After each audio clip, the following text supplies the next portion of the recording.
Lyle says hello. Well, welcome in, everybody. Today is Tuesday, February the 12th, 2019.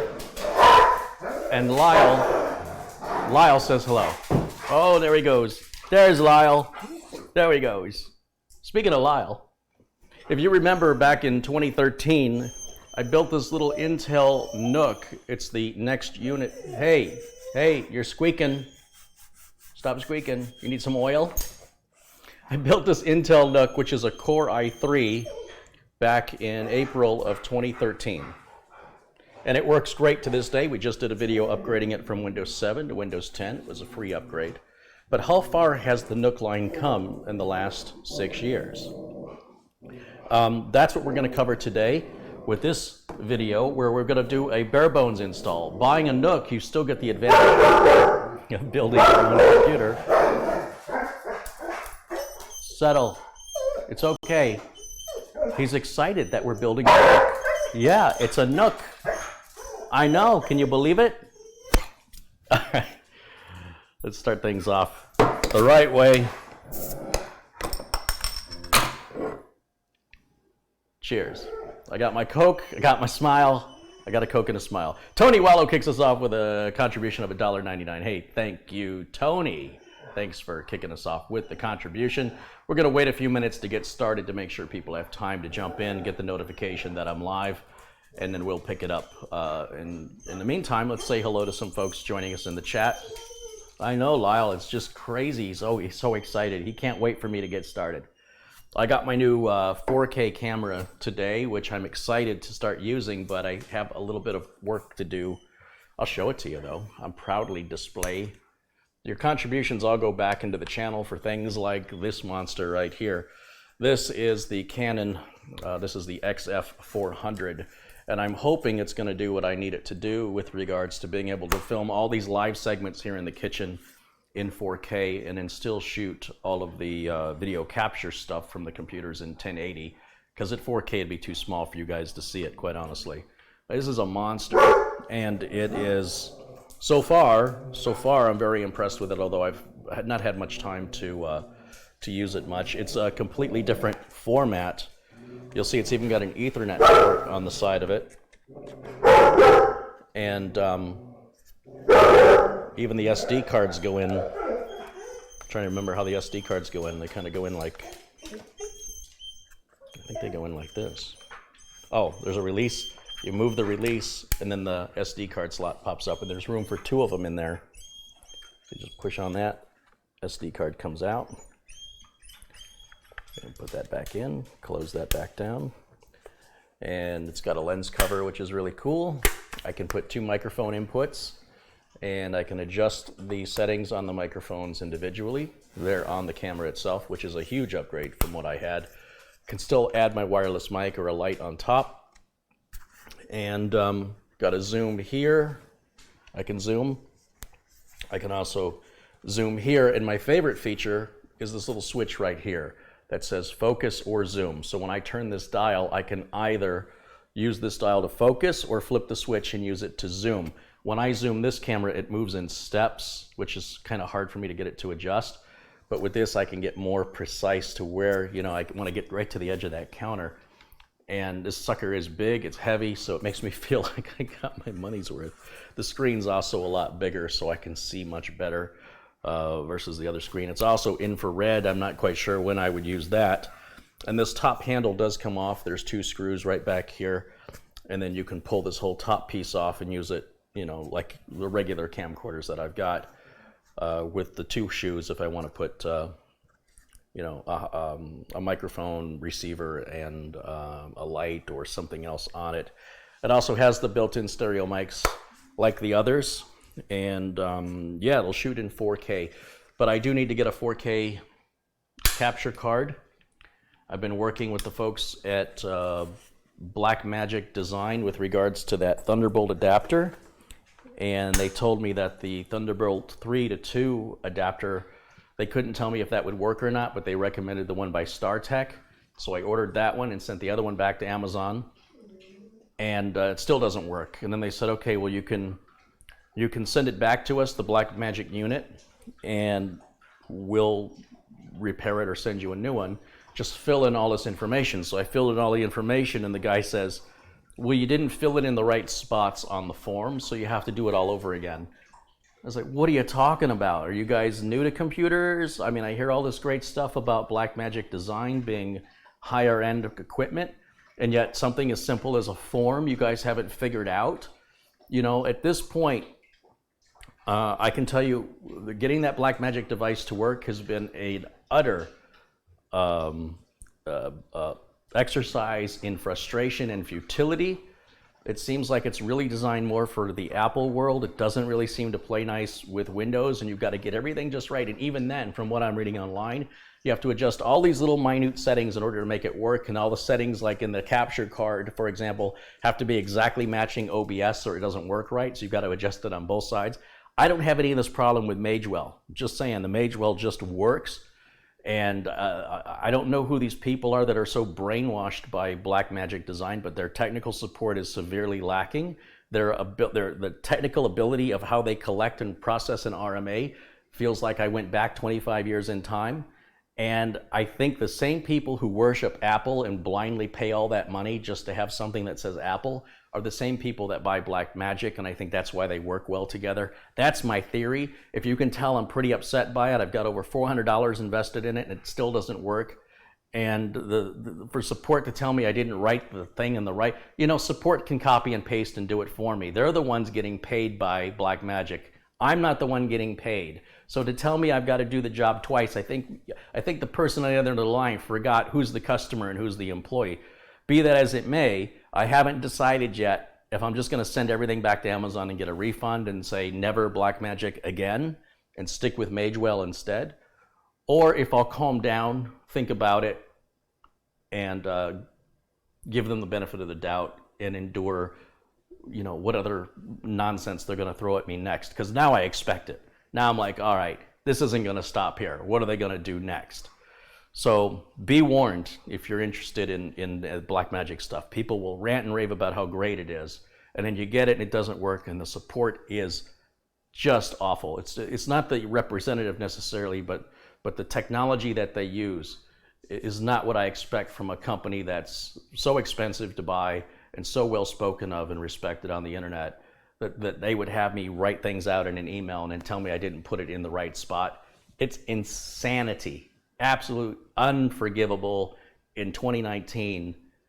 And furthermore, if they're the employee and I provided them the information and it's not in the spot they need, they're the ones getting paid. They need to move that information where they need it. It's not my problem. I don't work for you.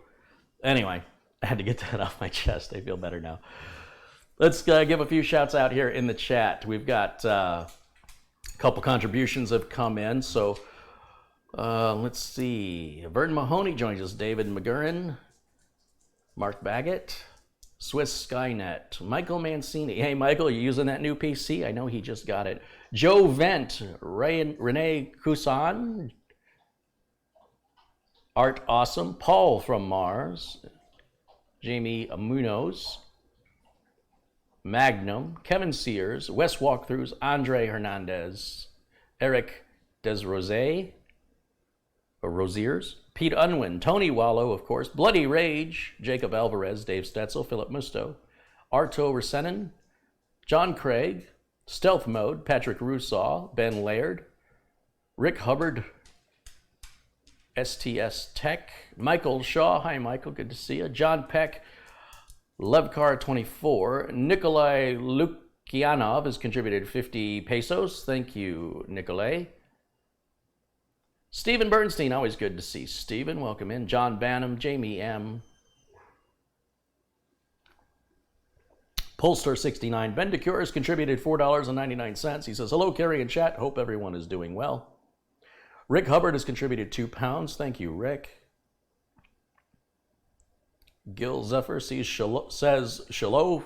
I'm going to get these words out. Gil Zephyr says shalom from Israel. Shalom, Gil.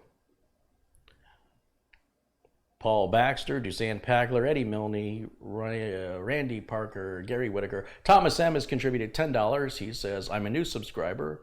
I started working on my laptop because of you. Thanks for sharing. Hey, Thomas, let's make you a moderator. You don't have to do anything as a moderator. It just highlights your name in blue so I can tell that you're a friend. So thank you for being a friend of the channel and being a wonderful member of this outstanding community that we're building here. John Rogers says hello. Jimmy Bateman, Barry Almond. Paul Hoynick has contributed $4.99, says love the videos. Thank you, Paul. Paul's already a moderator. We've got 484 people watching now, so I think we'll just go ahead and get started with today's build. It's kind of, I'm using the term build loosely. This computer is absolutely amazing. Well, it's amazing looking. We'll see if it actually performs as good as it looks. It's already pre-built. You just pick the RAM and the solid state drive. So RAM and storage is all you add, and you button it up and you install your operating system and you're done. Computer's built. And this is no slouch. This is going to have 32 gigs of RAM with a 1 terabyte Samsung, sorry, I shouldn't have said that. It's a 1 terabyte Intel SSD 6. This is a QLC type NVMe drive, so it's not as fast as the Samsung, but it's also a lot cheaper. This is like $120 for 1 terabyte, and it's much, much faster, about 3 times faster than SATA, but about half the speed of, let's say, the Samsung 970 Pro, but it's also half the price. So with that in mind, I think the Samsung 970 Pro for 512 gigs is $170. This is twice 512, right? So it's twice the storage at half the speed for $120. So less than half what the Samsung Evo 970 Pro would have cost. What is it? It's a Samsung, either the Samsung 970 Pro or the Samsung 970 Evo 1 terabyte is around $300. This is $120. Again, it'll run at about half the speed, but it's still 3 times faster than SATA. And in my experience, most end users don't really notice that difference, but when you're running benchmarks, you'll really see it. Art Awesome has contributed $5. Hey, thank you, Art Awesome. That's awesome. And Genaro Jose Maria Loroza has contributed $2. Or is it Genaro? I don't know how to pronounce that name, but thank you for your contribution. Thank you for supporting the channel.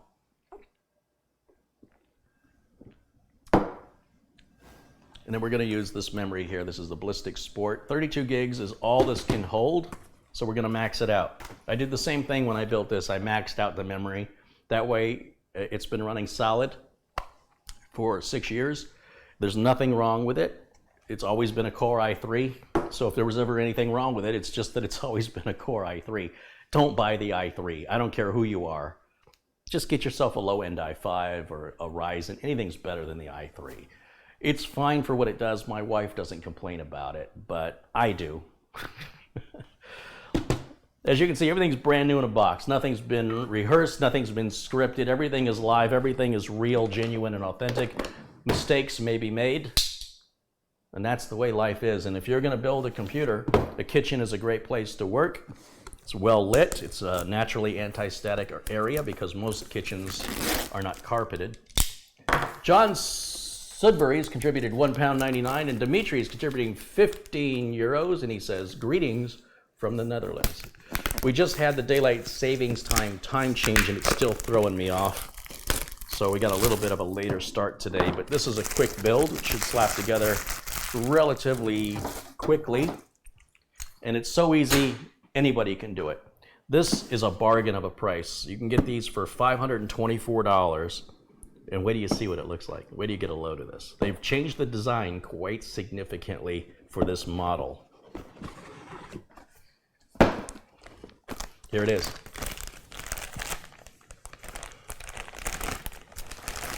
That big box, just for this little thing right here. Let's get the plastic off of there. Boom. You see that skull? That skull lights up, and you can change the colors on it and change the colors of the eyes.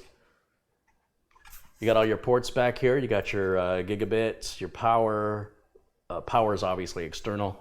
2 USB 3s and a 3.1 along with HDMI out. And, oh, is that Thunderbolt 2 that I see? It might be. I'd have to look at the specs. think that's a Kensington lock so people don't walk away with it. And then the front of it has an SD memory card reader over here. 2 more USBs. I think the yellow one is like a high-speed charging port, headphone jack. And what's that? Power button? What is that? I don't know, maybe something for a remote. Oh, power button's right here. All right, so if we compare that to the one I built 6 years ago, it's a completely different design. Now, some of you are wondering about that thumbnail created for this video. If you're young, you may not recognize Curly from the Three Stooges. The Three Stooges were a comedy team back in the 1930s, and they're still funny. It's slapstick comedy, and Curly was the bald-headed guy, and when he laughed, he'd go Nuk Nuk Nuk. Hence, these are called NUCs, NUC, Next Unit of Computing. Get it? The old guys get it. See that guy right there? He gets it.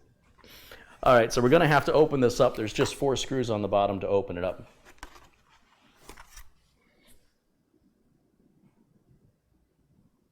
This thing is bad.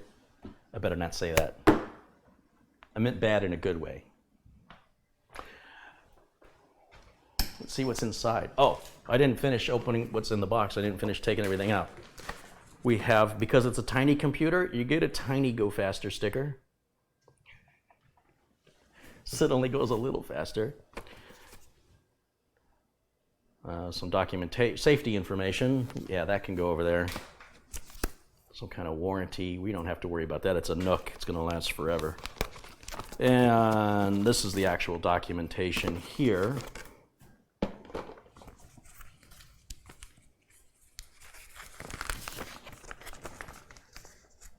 One sheet of paper.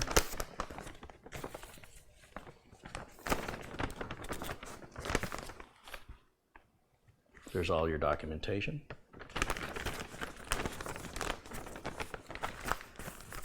We might need that, I don't know.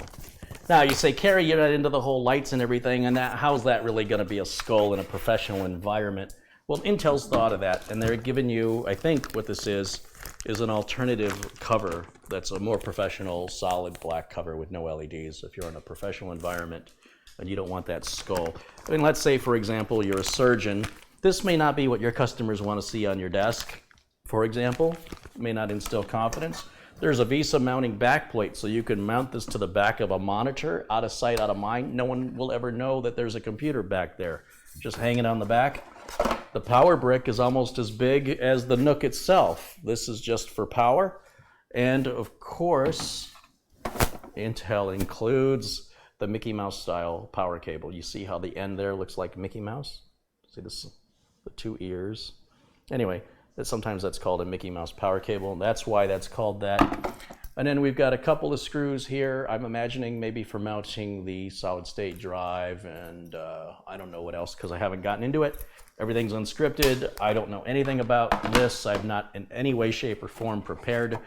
Just like you guys, when you guys go and buy this stuff, most people, it could be an impulse purchase. You see it, you like it, you buy it, and then you go, huh, what did I just get myself into? So we're going to just do it just the way normal, everyday people do it here. That's what we do on my channel. We keep it real so that you have the right expectations if you choose to go down this path. You will be better prepared than me because you will have watched this video. I haven't watched this video yet.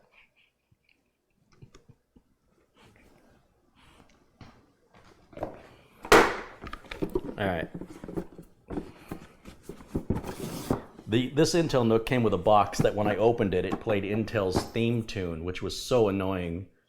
Like a birthday card that plays a tune. Like Intel spent money to integrate a battery and a little speaker, like those birthday cards that play tunes. It was the dumbest thing I'd ever seen. And hopefully when we edit this, we can put that clip of that video over here. They're not doing that anymore. Thank goodness. And I got a power cable. They weren't including power cables with this model. You had to buy the power cables separately. And it wasn't like all over the box, you must buy a power cable. It's only until after you built it and you were excited to turn it on for the first time that you realize you've got nothing to plug it in with. So Intel has addressed that. This is a fast machine. This is an Intel Core i7 chip. It is not a desktop i7. It is an i7 designed for laptops. So it runs with less power and doesn't get as hot. It is not a gaming machine. This would be a great, if you're looking for an HTPC, a home theater personal computer, or HTPC. It is not an HEDT, which is a high-end desktop. That's not what this is. Or this is for somebody in a business and you don't have a lot of desk space and you want a powerful computer to open Word and Excel and browse the web and play solitaire and have 1,800 windows open. Well, maybe not 1,800, but you could have several dozen windows open, quick in QuickBooks, whatever you want. This is going to handle it easy, out of sight, out of mind. And we'll see over time if it's reliable. This one is for me, and that way I can continue to review it over years. Because any review that takes place over the uses of 2 weeks doesn't really benefit you, the viewer, to know that I liked it or disliked it in 2 weeks. It's only after you live with it and you rely on it, only then can you recommend it. And if I have a problem with it, what's the return process like? Are they difficult, like, Blackmagic Design? Or are they helpful, and do they expedite it, and do they try and get you to the resolution as quickly as possible? There's a stereo equalizer I bought, and the spectrum analyzer on the front burned out in the first 2 months. And they said, no problem, it's got a 1-year warranty, just pay to ship it back and include a check for $15 for us to ship it back to you. It's a $60 equalizer. Why would I spend the time and the effort to box it and pay to ship it plus $15 when I can go on Amazon, order one for $60 and have it here tomorrow? And don't have to worry if it was fixed right. So companies like that, that was made by a company, that EQ is made by a company called Pyle, P-Y-L-E. Yeah, I think I know why it's called Pyle. So I'm telling it like it is. If there's products that I like, I'll tell you why I like it. If there's products I don't like, I'll tell you why I don't like it. There's no sponsors on this channel. I have no agenda other than would I recommend this to a paying customer, that Pyle EQ and this Blackmagic Design stuff? No, absolutely not. I would not recommend them. Could my mind be changed? Sure, of course. But if I have to make a video to publicly shame a company to get them to do the right thing, that doesn't start us off well. So I'd rather just go to another company. Anyway, I'm going to just plug that in and set it aside, and we're going to get these screws out. I'm not going to use this screwdriver on this little tiny computer. That's getting put away. I'm going to use an old-fashioned, good old Phillips number 2 out of a computer repair toolkit. And I think I need to install, what do I do? Remove the top or the bottom? I don't even know. Let's remove the bottom first. There's 4 screws on the bottom. There's 6 screws on the top. I could read the documentation, but who are we kidding? You guys aren't reading the documentation. Most of you just gonna get right in there, so let's get in there. I've been building professionally, repairing computers since 1991, so how many years is that? A long time, 3 decades I've been doing this. And they're all mostly the same. Sometimes they're a little confusing, but when you look at it, it kind of makes sense most of the time. Sometimes companies do things for no good reason other than to avoid, they want to be different, you know, for example, or they want to avoid some sort of a trademark, or well, not a trademark, but a patent issue with the, you'll see that a lot in coolers, a lot of the same mounting mechanisms, because Asetek, is it Asetek? Owns the patents for the common mounting mechanisms, and the companies that use mounting mechanisms that are similar get sued for royalties and fines. So companies then have to come up with their own way of doing things. I like that this says front, so when you put this plate back on, you'll know which way to rotate it. But it's a pretty simple device. I don't know why it's not coming apart yet, but I'm gonna go ahead and, these screws seem to be captured, so I think I'm going to just take the top off. Ooh, that screwdriver does not fit in the top. I think that requires this Allen wrench. There's a little tiny Allen wrench in this bag, And I believe that's for opening the top. So let me just look at the directions real quick, and let's take a look to see how this opens, because we probably only need one side or the other, depending on where the sockets are for the RAM and storage. So this does show the bottom, so I'm on the right path. Take out the screws from the bottom, and then it lifts straight up, and that's access to our RAM. And then there's two M.2 slots, so you can have two M.2 drives. And it looks like it'll support multiple size M.2s. Everybody does the 2280. It's 22 millimeters wide and 80 millimeters long, which you'll see here coming up. And I think it'll do either SATA or PCI-Express, but we're going to use PCI-Express because with the QLC type SSD, it's the same price as SATA with 3 times the speed. So why would anybody want to go back to SATA? We've already evolved past that. So taking a look, it just says that this comes off some way, but it's certainly not coming off easy. And I'm probably being a little overly cautious with it. This little box was $524 currently as of March. What I say today was the 12th, 2019. And you just add your operating system. It's Windows 10 compatible. You could also put Linux on it. And you add RAM and storage. So RAM, storage, and OS are all additional. So when this is all said and done, it's around $700, $800, but it's gonna be freaking fast, quiet. Obviously, you're not adding a GPU to this. It's not a gaming machine unless the idea of gaming you have is playing cards. It would be a great media center PC. I think I missed a couple contributions. Let's take a quick look in the chat. Security Van Man has contributed $1.99. He says, hello from Fresno, California. Love your channel. Thank you, Security Van Man. Dimitri has contributed €15. I think I mentioned that, and says, greetings from the Netherlands. Thank you, Dimitri. Thanks, you guys.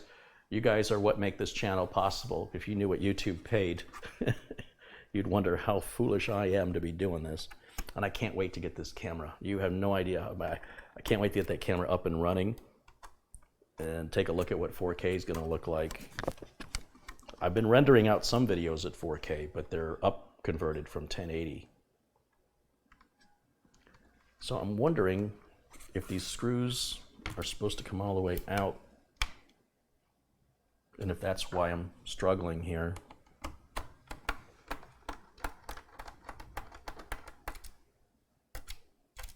Well, it looks like it just captures the screws. From what I can tell, I've done everything correctly. And this bottom plate should just...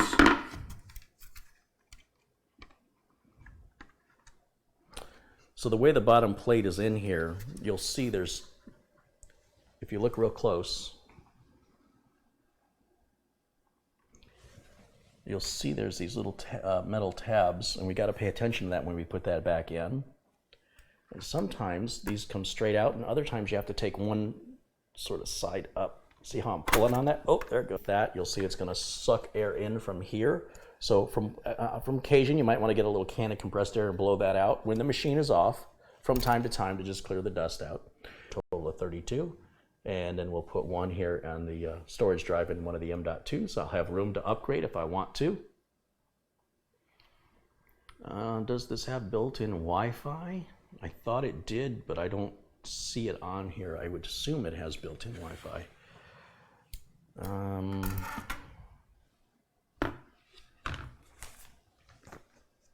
Let's see, it's super speed USB. 19-volt input, just like a laptop. And that's the VESA mount, how it mounts on the back of a monitor if you wanted to, if you were in a professional organization and you wanted to hide that. Just looking to see the specs. The specifications don't seem to be on this sheet. They're probably on the product page. I don't see any antennas on it, but a lot of times the built-in Wi-Fi, like this has Wi-Fi, you'd never know by looking at it, I think. Yeah, it does. Yeah, it does. I know for a fact it does because I remember putting it in. It's a little card that goes in. Let's see if this says anything about Wi-Fi. Intel Iris Pro Graphics, Thunderbolt 3 ports, supports DisplayPort 1.2 and USB 3.1. HDMI 2.0 with 4 USB 3.0 ports. One is the charging port, that's the yellow one. TOS Link stereo headphone combo jack with an Intel dual band 802.11 AC and Bluetooth 4.2. It's got mini DisplayPort 1.2, SD card slot, and a thermally optimized chassis. I wish I had a thermally optimized chassis.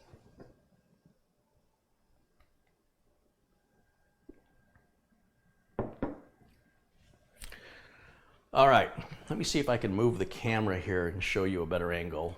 Randy Ruff has contributed $2. Thank you, Randy. You know what? Let's break out the new camera. Let's try the new camera. Jesus, this thing's heavy. I'm going to need a video cable to hook that up. Here we go. We'll grab one of these bad boys right here. This is my first time using this, guys, so bear with me. I hope I get it right the first time. We're going to open up HDMI door here. This will only be shooting in 1080 because the capture card will only capture 1080. And then we will open up the door and turn the camera on, and you'll see the lens will adjust. And then we'll bring it back around. It's a little tight. Let's loosen that up. Bring that back around. Let's go this way, like this, and we'll open the door so we can see what's going on. We'll zoom that in. I don't know, maybe like that would be good. Lock it down. Let's get it focused. Oh, that's on zoom. That's pretty cool. Let me get it focused. Focus.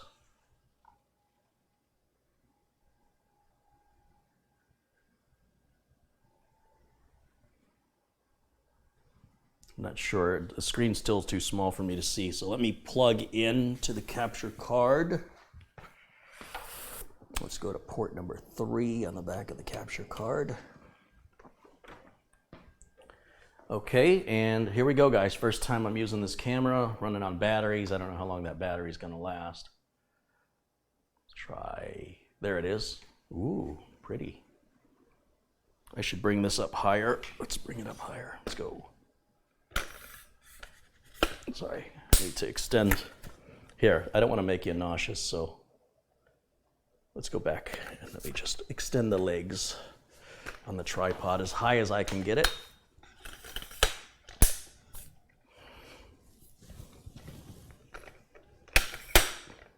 There we go. Get it right up against the counter. Point it straight down. Well, not straight down, but angle it down. Winston Anglews contributed $2. Thank you, Winston.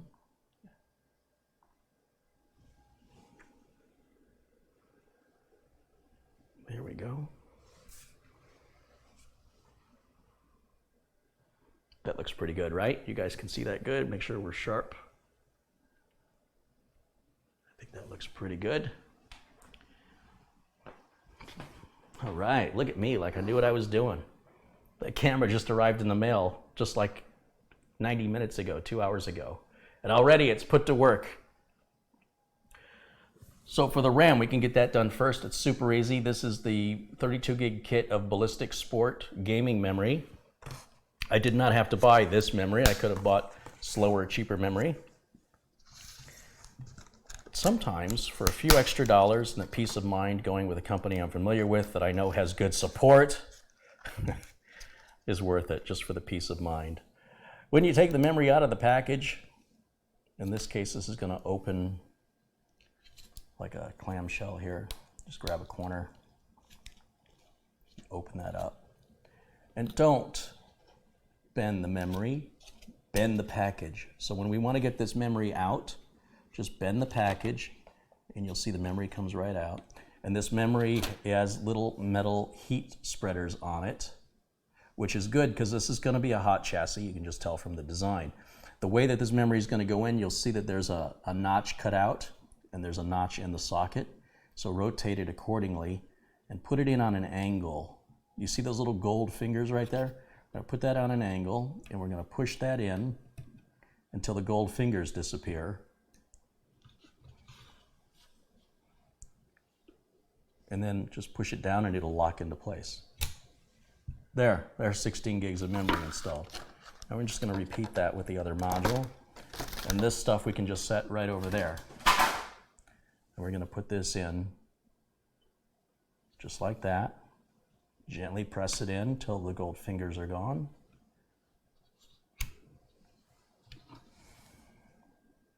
That's it. Now we're going to put in the SSD, and it's not much more difficult than that. I would be curious if they prefer one SSD over the other, so let's take a quick look at the documentation, and I'll give you guys a little behind the scenes. You can join me here. Am I too skinny? Can you see me? Yeah, you're going to lose some weight, Carrie. All right.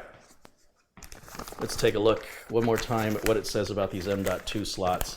I don't think it matters which one you use. Step number 3. Step number 3 shows a picture of different configurations, but it doesn't really tell me if I should use one over the other. There's A and B, and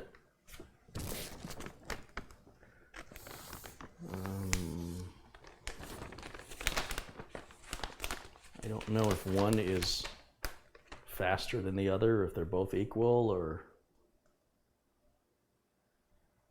I guess you pick which one, you pick the diagram on what you're going to do. So we're only going to use one M280, so we're going to use one of these long sticks. So you look at the photograph to see one that has one long stick on it. And it says you can put it in A or B. It shows if that's your configuration, this one here or this one here, either way is acceptable. It doesn't really give me any performance numbers with regards to the speed of those slots. I assume they're both PCIe 3.0 by 4, which is what NVMe basically means for those of you who speak that language. So when I look at the NUC, it looks like I can't get it wrong. So where is it going to look the best, even though nobody's ever going to look inside? So when I come back to this, and let's get you back over to this, my new camera, I'm so happy. Let's bring that in. By the way, this camera has been made possible by a viewer named Peter Laycock. And Peter has basically enabled me to shoot at 4K by basically providing me this camera. I mean, he perhaps didn't realize that's what he was doing, but that's how I invested his contributions over the last year. And it's, again, because of viewers like him and viewers like you that I can keep improving the equipment, and I will get a 4K capture card soon, very soon, and we'll be hopefully broadcasting this stuff in 4K. Now, I do see the two slots, one here, one here. I don't know which one is A and which one is B, but my instinct is to put it closest to the edge for heat-related concerns, so that it's closer to airflow and it's less likely to have any heat problem. I hope I don't regret this. I'm going to just remove this M.2 screw right here. It's always good to use a magnetized screwdriver. This is the package that the Intel SSD 6 comes in. You'll see it's never ever been opened. Everything you see here is brand new and untested. People ask me, when's the last time you've gotten a dead on arrival part or a DOA part? Well, you're watching the videos. When's the last time you've seen me show a DOA part? Everything's so automated these days in factories that the output is so fast and so consistent with machines doing the work. Humans or no longer need apply. Quality control over the years, as more things have gone to automation, has gone incredibly, it's gone way up in quality control. Humans need not apply. There's our documentation. We're going to open this up. And there's our 1 terabyte of solid state storage. Same deal, open the package. Open the package. And you'll see there's 2 indentations in this package. That's to get your fingers in there. Why no anti-static strap, Carrie? Because I'm not touching anything electronic. I'm only holding the edges. There's no place for static to go. And I'm working in a kitchen with a tiled floor. So we're going to arrange that. The notch is cut on one side, so you cannot put it in upside down. It always goes with the label facing up on every computer. We're going to slide that into the socket. See if I can turn this for a better view for you. Until those gold fingers, just like the memory, kind of goes in on an angle and push it forward. Don't put it on an angle. Don't bend. When I say on an angle, I'm talking about the up and down angle. I'm not talking about a left and right. You want to be straight on, but you want the back up higher. Push it straight in. Those little gold fingers disappear. Then we push this back down. See, it's like a little diving board. And I'm going to take the screw that I just removed, put it back on the end of this driver. This is where it helps to have a magnetized screwdriver. And I'm going to hold that down. Remember, I'm touching the sticker. I'm not touching the chips, so we don't have to worry about any electrostatic discharge. You just don't torque this down real tight. It's just there to hold and secure the M2 drive in position. So once that screw comes to a stop, you needn't tighten it any further. You've completed your build. Congratulations, you're now a computer builder. We can put the back on. The arrow indicates this is the front, and you're looking at the back, so it has to go towards me. Set that right down.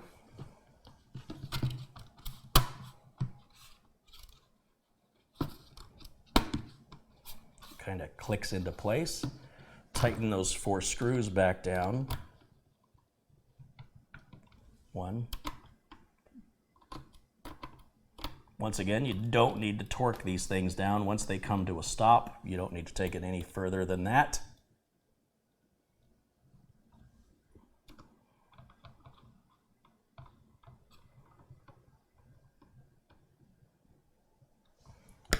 And that's our build. Now, someone in the chat asked a very good question. They wanted to know if there was any plastic. Sometimes manufacturers cover their parts with plastic.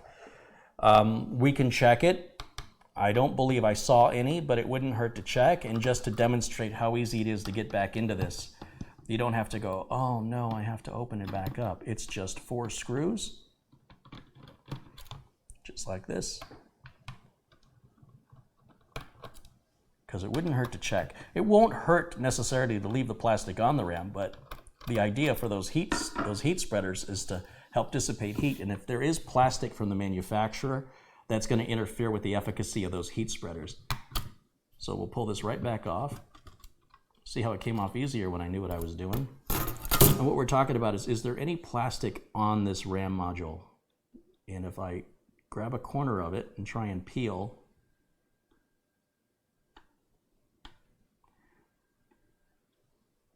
oh, you know what? There may be. Is that plastic? Let's see. Or am I peeling the label off?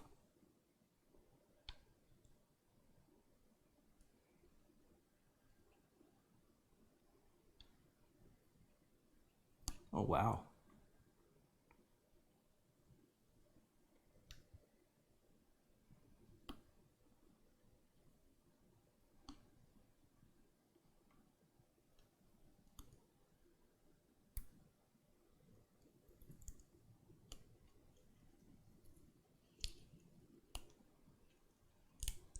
Well, there is a plastic on it, but it doesn't seem that it would be harmful to leave that on because it was so hard to get off. It does not appear that the manufacturer intends for you to peel it off.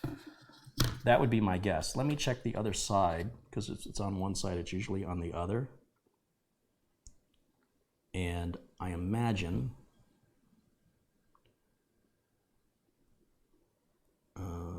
see. So there's a piece of plastic on here, but I'm trying to figure out which part is the label and which part is the plastic.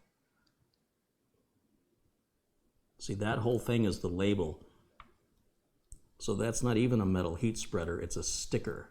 That's all that is a sticker. It's not metal at all. It's colored to look like metal, but you can peel that whole sticker off. So for that reason, you know what? Since I did it for one, I'm going to do it for the other one. But I'm not going to take it off the other side. It is basically peeling the entire label up. And usually the manufacturers will instruct you to remove it, and I don't see that on here. And you can pull the whole sticker off if you don't want the stickers on it, but the problem is it's got the product serial number on it and everything that you would need for warranty purposes. So if you do peel the sticker off,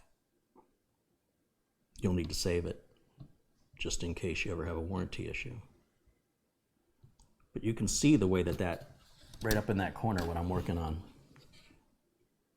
that there is a piece of plastic, a thin piece of plastic film, but it is not necessary to pull it off.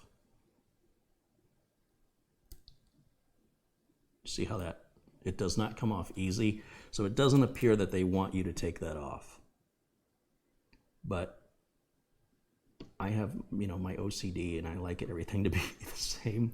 Since I took it off one, I'm going to take it off the other one. There we go. But I would say if you're buying the same RAM, I'd leave it on. But once you start to peel it, I have to take the whole thing off. I can't just leave it half on. So I'm gonna put that right back in. There we go. And let's go back to putting this back on. This is to the front, so it goes on this way. Make sure that all the corners are seated all the way down before you attempt to secure it. And put those screws back down.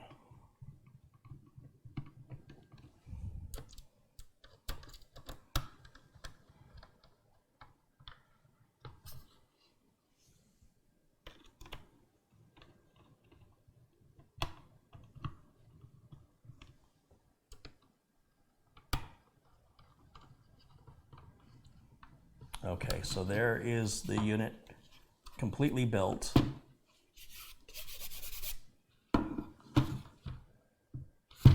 And now we're ready for our first power on self-test, and we can install Windows.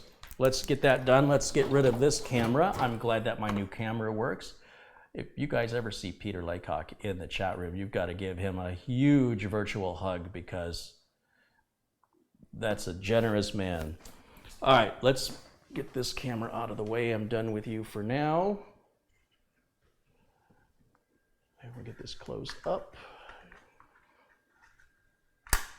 and turn it off. And let's move it out of the way.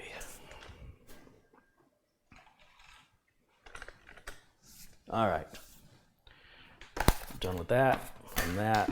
Don't need that. Don't need that. Oh, wait, yeah, I need that. Let's keep that there. Power brick. Let's give it some power. Let's plug it into the kilowatt. Let's see how much power this thing draws. I'm sure it's not going to be as much as you think it's going to be.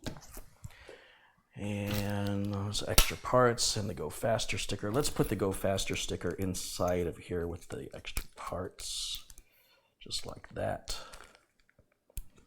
I'm done with the box cutter, so we'll put that back. And I'm done with these screwdrivers. All the tools can be put back. I don't need this documentation anymore. This will just go in a box. I need a keyboard and a mouse, so I've got one of those right over here, so we'll put that. Geez, if I put the keyboard in front, you won't even see the NUC. So I'll put it off to the side so you guys can see. Inside, I've got the mouse dongle right in here, the wireless dongle. We can plug that into any USB port here, so we'll just plug it into the back right there. Power is going to go right there, so we'll give it some power.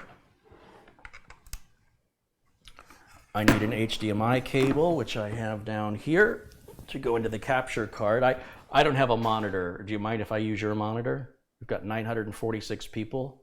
Can I use your monitor? Would you mind? I'm the only guy who's got 946 monitors and I can't see a single one of them. But thank you. Let me borrow your monitor for just a moment while we test this. And then there's probably a BIOS update and stuff like that, but I just want to get right to my Windows 10 install. So I've got a flash drive right here that has the latest Windows 10. I've got a video that shows you how you could make this. It's free, it's legal. You just need a product key to activate it, but Windows 10 will run without activation. It just has some features that are disabled. And we'll pick any USB port to plug that into. And I'm going to hit the power button, and we're going to switch over to the video input, which says no signal, but it should get a signal here in a minute if I did this right. If I did this right. Don't let me down, Nook. Come on. And just in case you're wondering, I'm right here. Your first boot up could take up to 90 seconds, so be patient. It's also possible that something isn't seated right. Let's just give it a minute. The first time, you know, it's feeling itself out. It's going, okay, this is how much RAM I've got. This is what the storage is. If we don't see anything in 90 seconds, I'm going to open it up and I'm going to remove one of the RAM modules. We could have a bad RAM module, or I could be on the wrong video input, or I may not have the cable plugged all the way in. Sometimes that catches me, and you guys can make that same mistake. It's not a big deal, but it is something that I am not immune to. I should have received some sort of a video signal by now. Because I haven't, I'm going to shut the unit off by holding the power button in. I'm going to remove the flash drive. I'm going to try booting it without the flash drive. I've seen times where the flash drives have different compatibilities. I do hear the fan running, and the light lights up on the front. So it's doing something.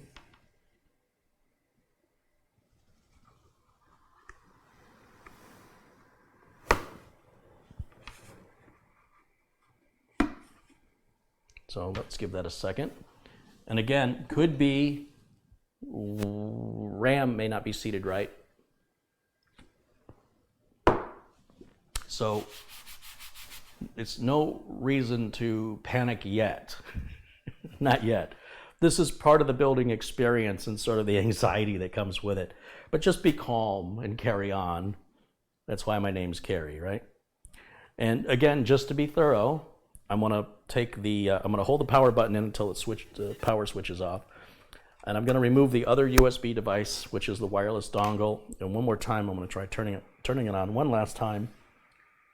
And while I'm waiting, because I got a feeling it's not powering up, I'm going to go ahead and pull that screwdriver back out. We're going to open this up.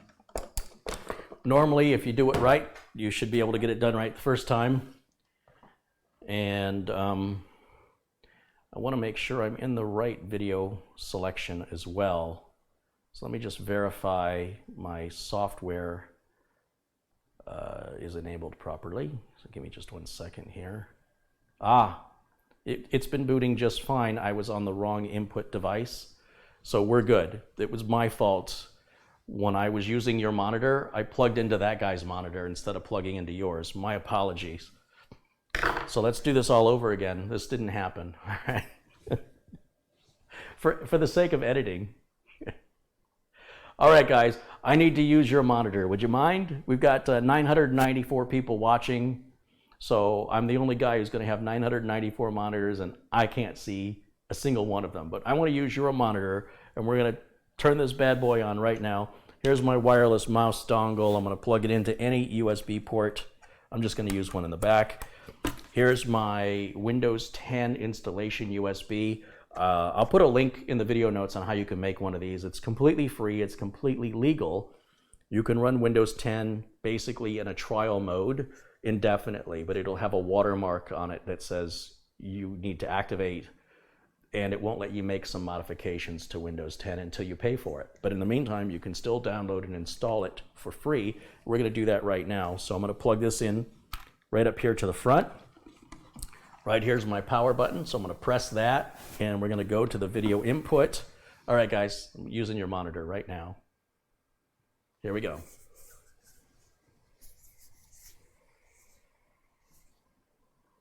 Because it has nothing to boot to, other than the USB flash drive, I don't have to choose a boot option.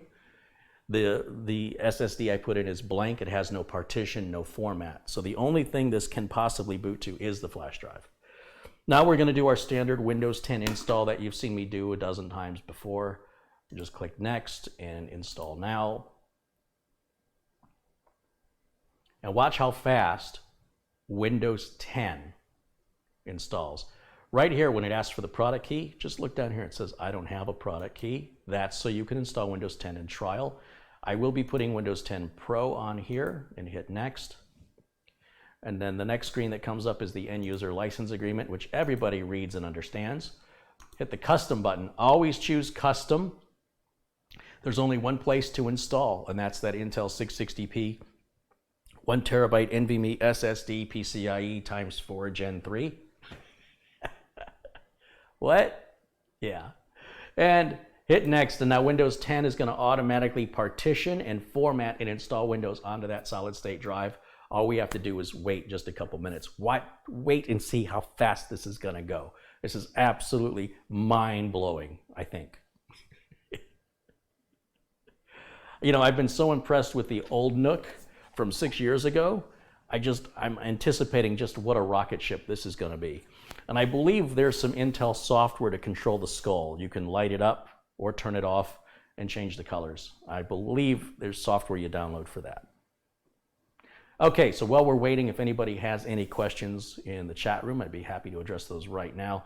And shouts out to any contributions I just missed. So Andrew Lipinski contributed $2 and said, Carrie, you're an inspiration as always. Thank you, Andrew. John Yasudas contributed $4 and says, money for more Coke consumption. Thank you, John. Tom Miller has contributed $5. Winston Anglu has contributed $2. Winston watches us from Vancouver, Canada. Road Dog Gaming has contributed $3.99. And Randy Ruff has contributed $2. Thank you guys so much for your contributions.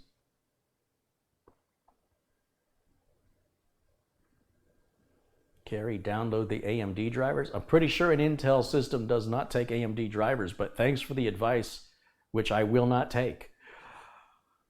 Let's see what else we've got.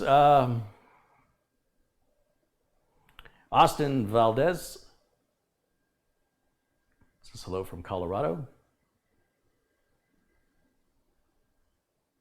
Carrie, is there a way to fix a non-responding flash drive? No, things break. It's broken. It's done. That's why you always make copies of things that are important. Flash drives are cheap. When they break, just like a Bic lighter. Remember Bic lighters? When they ran out of butane, you threw them away. Flash drives don't last forever. Always put copies of things that are important on numerous devices. Never leave anything as an original copy on any single device. Even email it to yourself if nothing else. But no, if the flash drive is not responding, it's time to either throw it away or send it to data recovery services. And you'll be looking at about a minimum of $300 for any data recovery, if it's possible. That's the cheapest I know. And of course, if you want to play around with some data recovery software, just understand that if you are not successful, you might have made it worse. So if it was recoverable before you started, probably won't be recoverable if you try and make an attempt and fail. You will probably remove any possibility of that data recovery. So choose your path, but set your expectations accordingly.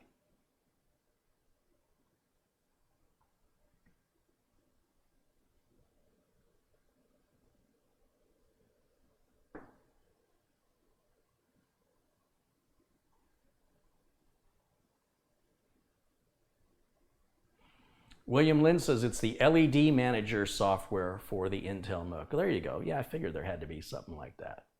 Would it be a good Plex server? I imagine it would be the most amazing Plex server you've ever seen.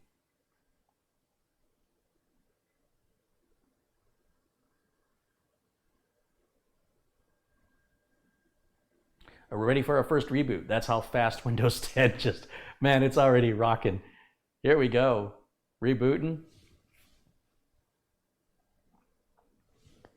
We shouldn't have to download any drivers or anything. When we finish Windows 10, I'll get it hooked up on the wireless network and we'll hit Windows Update. And Windows Update should grab everything we need minus that LED software. Like if there's that third-party software, we'll have to put that on manually. But look how fast that build is. Anybody can do that. Anybody. Is a solid-state drive more reliable over a hard drive? About 10 times more reliable. But regardless, you should always have backups of important data because solid-state drives do fail. Solid-state drives do get files accidentally deleted, corrupted, ransomware. They get involved in thefts, fires, floods. Everything that anybody who's ever lost data has in common is that none of those people expected it. Make copies of your important data and your hard drive or solid-state reliability is irrelevant. They will fail. At some point, some people it fails sooner, other people fails later.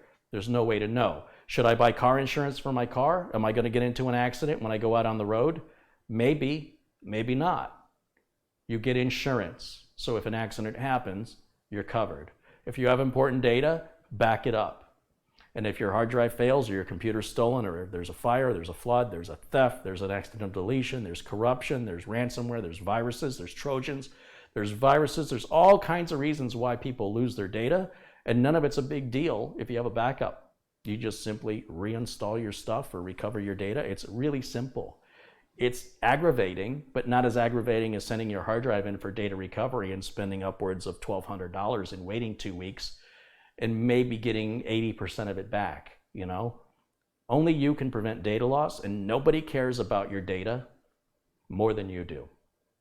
So if you can't be bothered to back it up and you want to trust your data to one storage device over another because some guy on YouTube said it's more reliable, everything fails, including you. You and I will both fail one day. Nothing lasts forever. If it's important to you, make copies of it. If you can't be bothered, it's not my problem. Tell us how you really feel, Carrie. It's just ridiculous. Data recovery companies should not exist. And people pay. Pay a little now or pay a whole lot later. It's up to you. The reason I like solid-state drives is they're super, super fast. I've never seen one fail that I've installed. And I only use name brand SSDs. I don't buy cheap ones. And I always back up everything important onto a second location, preferably out of the building. If the building burns down, nobody saw that coming. Those people in Paradise, California with that huge fire, nobody thought that was going to happen. And when it happened so fast, they didn't have time to pack up the computer and take it, or to wait, hold on, I need a half an hour to back up my stuff. You always have to be proactive. If you want to be reactive, that's not the way I choose to live my life, but you can.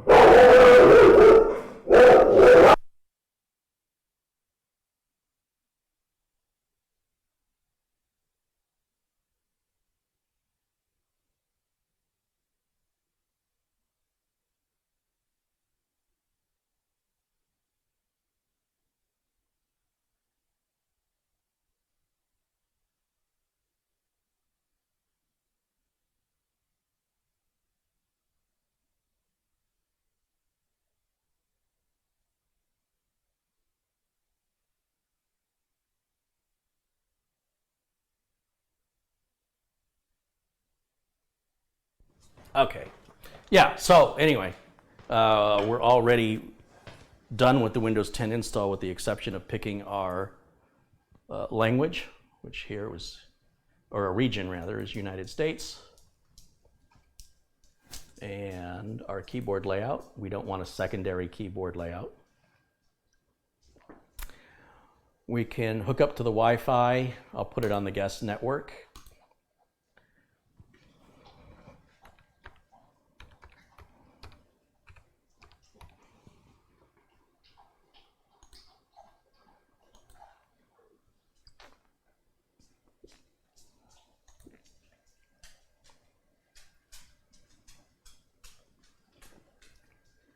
That was Amazon. I ordered a bunch of stuff, so I had some stuff coming today.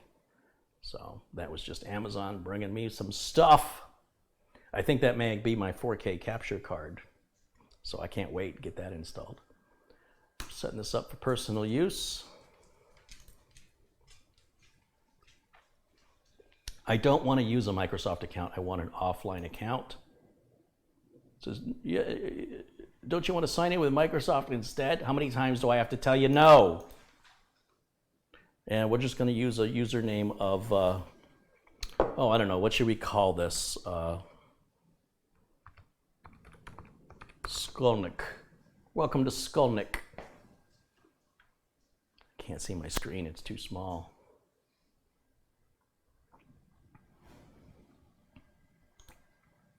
No password. No Cortana. No history. No spying, no spying, no spying, no spying, no spying, no spying, no spying. Accept. Hi.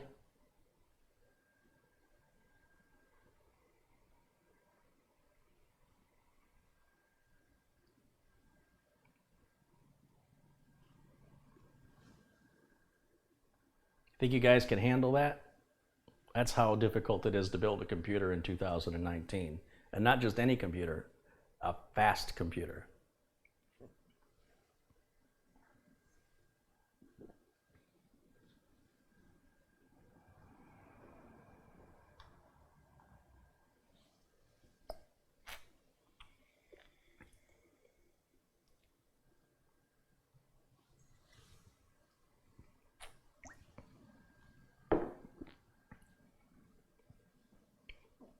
And we'll be done here in just a minute. We got 1,054 people watching. Welcome in, everybody. We have a very friendly community here. If you're here to contradict me or tell me I'm wrong, you're welcome to leave or be kicked out.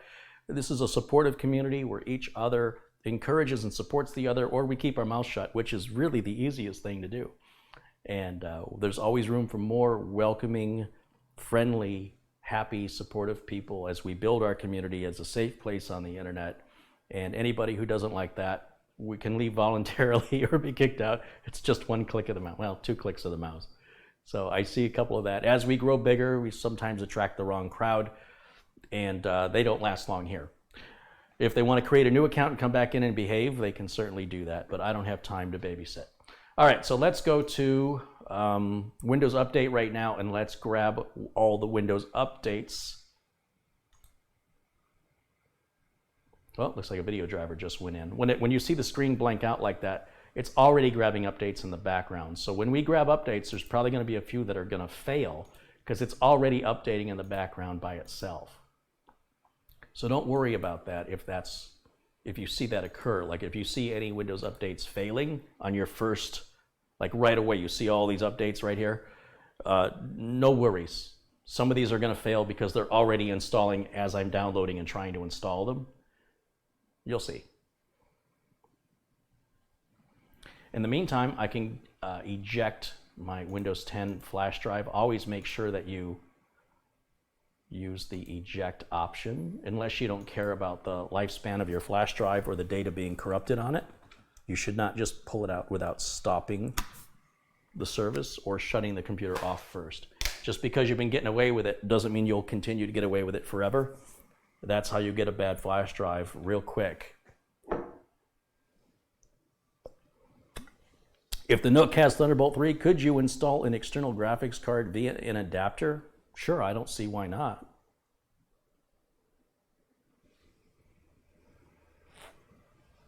I think the whole cost of this NUC is still less than the price of a 1080 Ti. Think about that. RAM, storage, and NUC all added up, I think, is still less money than the cost of a 1080 Ti.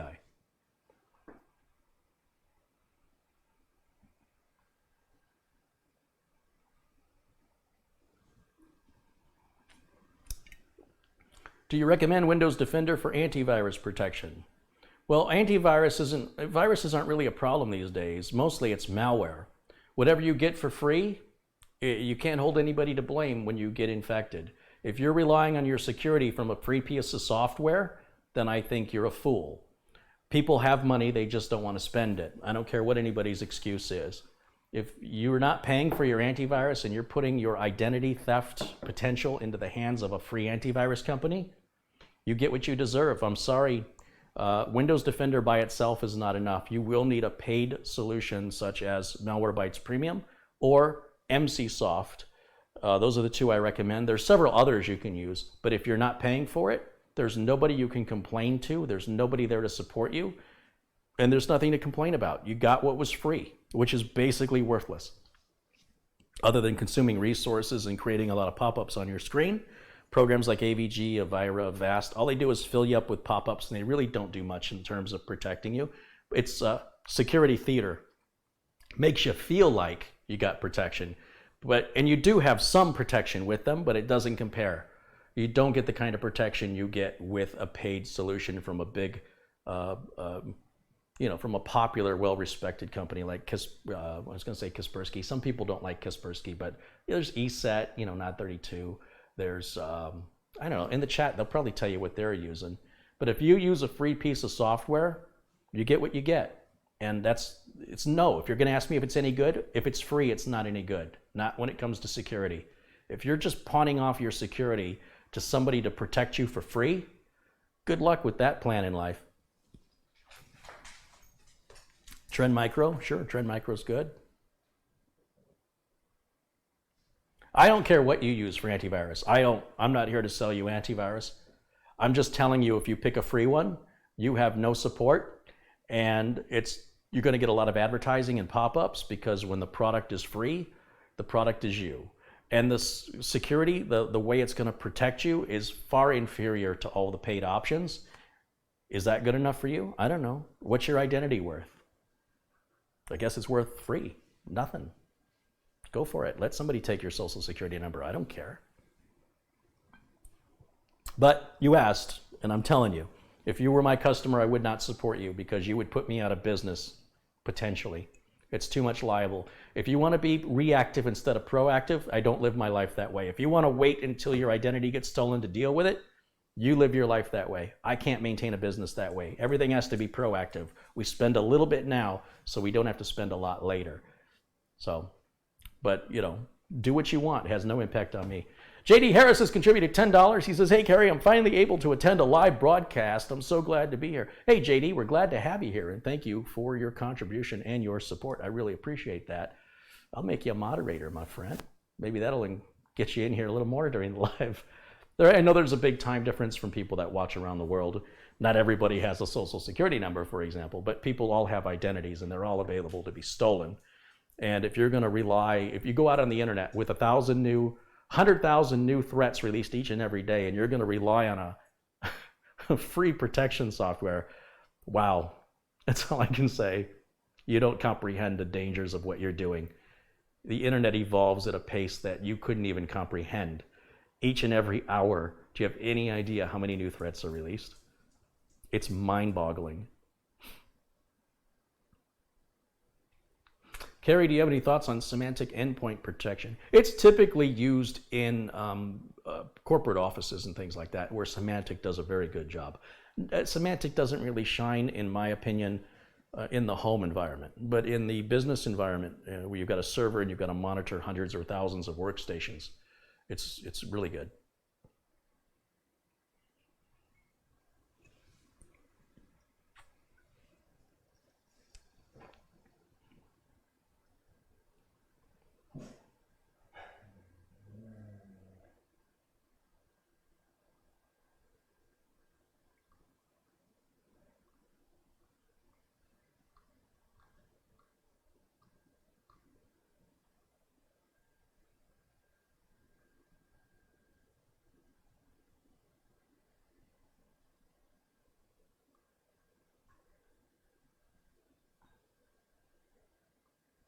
Once again, I want to remind people in the chat, if you're going to contradict me, you have your own ability to make your own videos. You're not to stand on my stage and talk to my audience and contradict me. That's a quick way to get yourself booted out. Boom, there goes an example right now. If you think I'm joking, this is not a joke. We are a highly supportive community. If you don't want to be supportive, you go make your own videos and create your own community. I'm not stopping you. In the meantime, everybody else, I'm sorry that we have to put up with people like that. But we'll do our best to, with the friends in blue here, to make sure that those people are made aware that they're not welcome here. But everybody else, everybody who's friendly and kind to each other and appreciates the information, I'll give you all a big hug. You guys are awesome. So don't let those people poison the community well. We'll just boot them out. Once they're gone, they can never come back in. William Dawson says, I'd like to have $1 for every new threat that is released daily. In the time it would take me to hand you the dollar, I would owe you $100 more. I couldn't hand you the dollars fast enough. The threats come out faster than a human hand can move. It's profound. Oh, we ready for a restart? Sorry, I wasn't paying attention. Wait a minute, I'm on the wrong screen. Like, why isn't my mouse moving? There it is. All right, there's my mouse. There we go.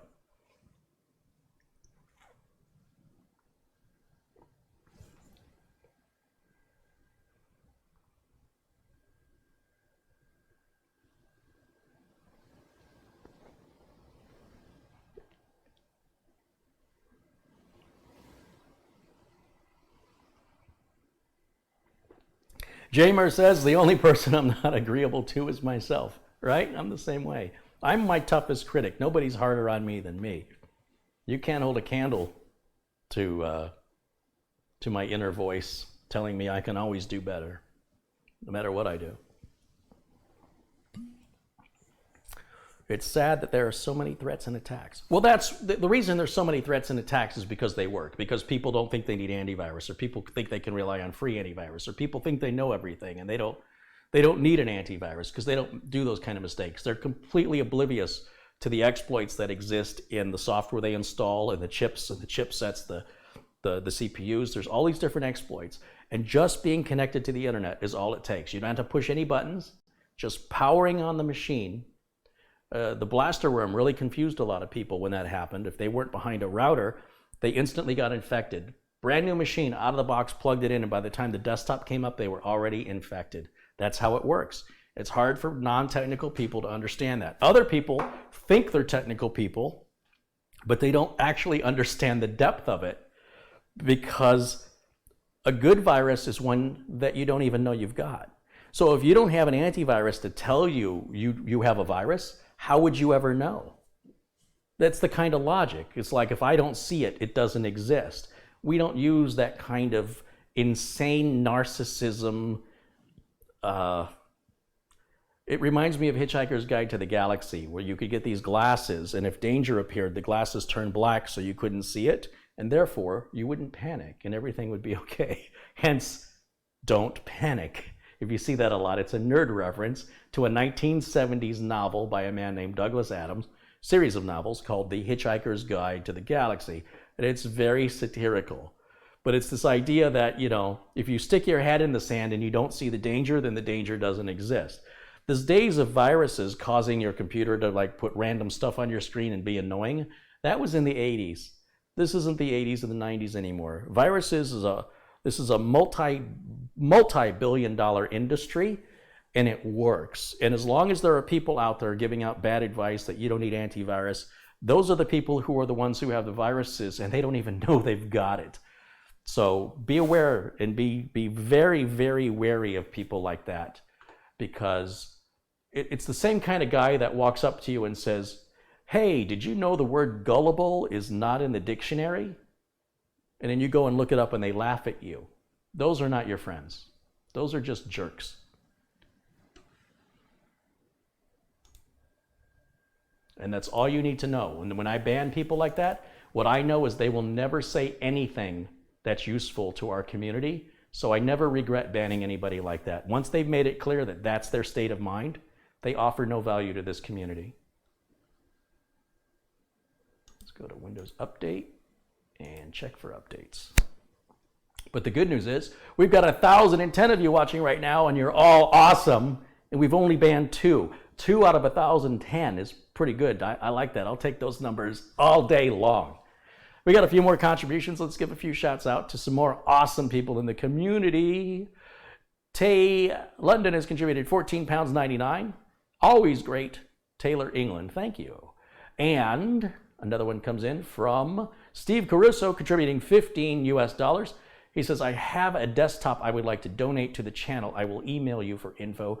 Keep up the good work on videos and hope the desktop I send will help somebody who really needs it. Very good. That'd be awesome, Steve. Thank you. We do give away desktops here. We're going to take care of our own. See, that's the other thing. These people that come in and they try to be smarter than everybody else to the point that they get themselves booted.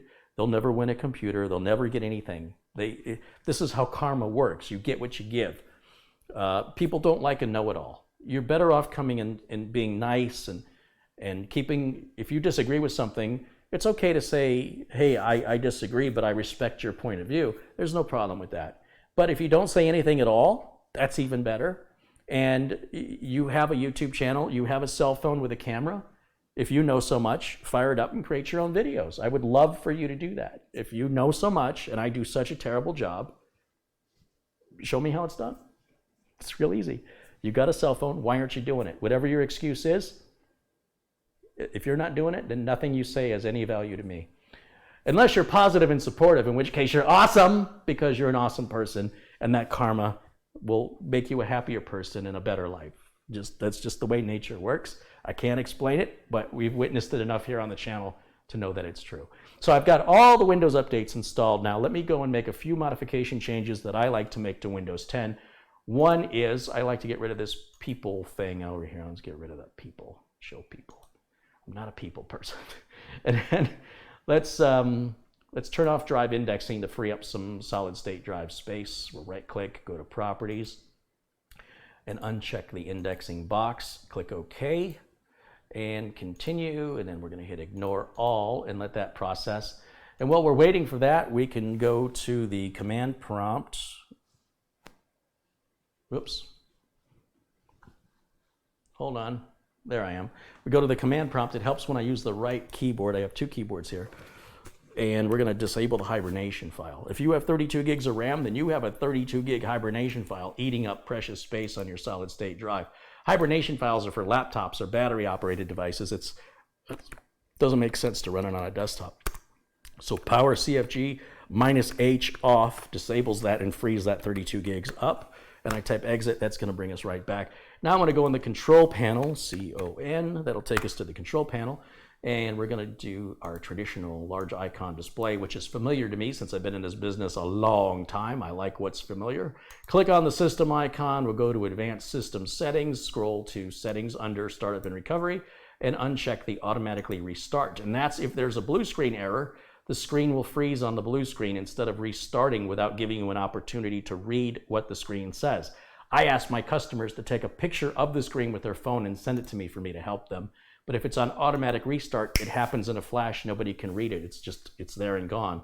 So that's good there. And what else do I do? That closed, we can close that. We'll wait for indexing to finish before I go any further. It just finished. So now I'm going to type in the word storage, S-T-O-R, and you'll see it takes me to storage settings up there, highlighted in blue. I press enter, and I'm going to turn a feature on called Storage Sense. Windows can automatically free up space by getting rid of files you don't need, like temporary files and content in your recycle bin. Turn that on. How frequently should it run? It should run every month, once a month.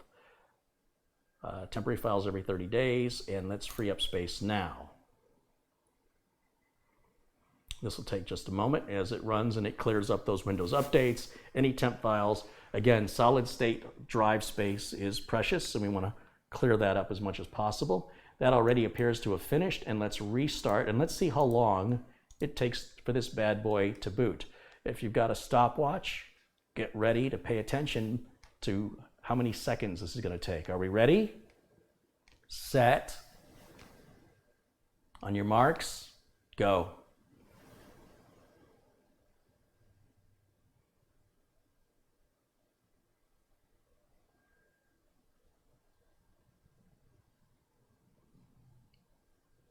Boom. Well, we're not at the desktop. Now we're at the desktop. Look at that. And we just connected to Wi-Fi. We just connected to the Wi-Fi. And if we want to just make sure everything is the way it should be, we can go into the control panel one more time, if I can type it right. And we can go to the system icon one more time, and we can see the specifications of the system right here.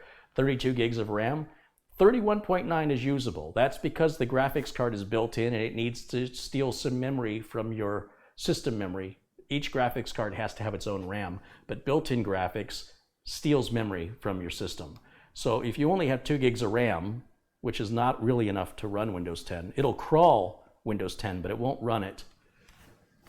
And then on top of that, you're using built-in video. It's going to steal some of that 2 gigs for your video. So getting a discrete graphics card will always have its own memory, freeing up more of your RAM for you. It notices or recognizes the Intel Core i7-6770HQ, running currently at 2.6 gigahertz. Now we can look for a BIOS update. How do we do that? We're going to go to whatever your browser is. Some people are very passionate about their browsers. Those people should get out more. I've got Edge here, which is fine. We've got an Intel NUC BIOS, and the model number of this NUC is what? What did I say it was? I can type the model number in. It's a real long, funky, here it is. It's on the back of the box.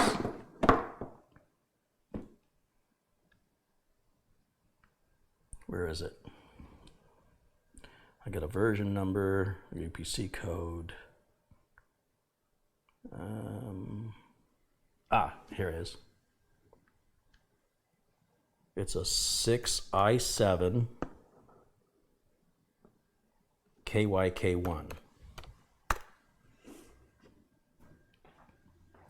Now we can look at the Google results, and this is taking us to Intel right here. Downloads for the Intel NUC 6i7KYK, that's perfect. And let's see, we've got some drivers, Intel Management Engine, HD. Most of this is all going to come down automatically from Windows Update. Now here's a BIOS update right here. It's the version, what looks like 86A. Just pay attention to those last few numbers right there. And it's, oh, actually it's version 0060. That's our version. And it says this is the latest version released on 1/22/2019. How do I know what version I've got now? Well, if I minimize this, I have a flash drive. I have a flash drive right here that has some utilities on it. And one of those utilities I like to use is called CPU-Z. It's free. And I'm just going to plug this flash drive into any available USB port. And then let's switch back over.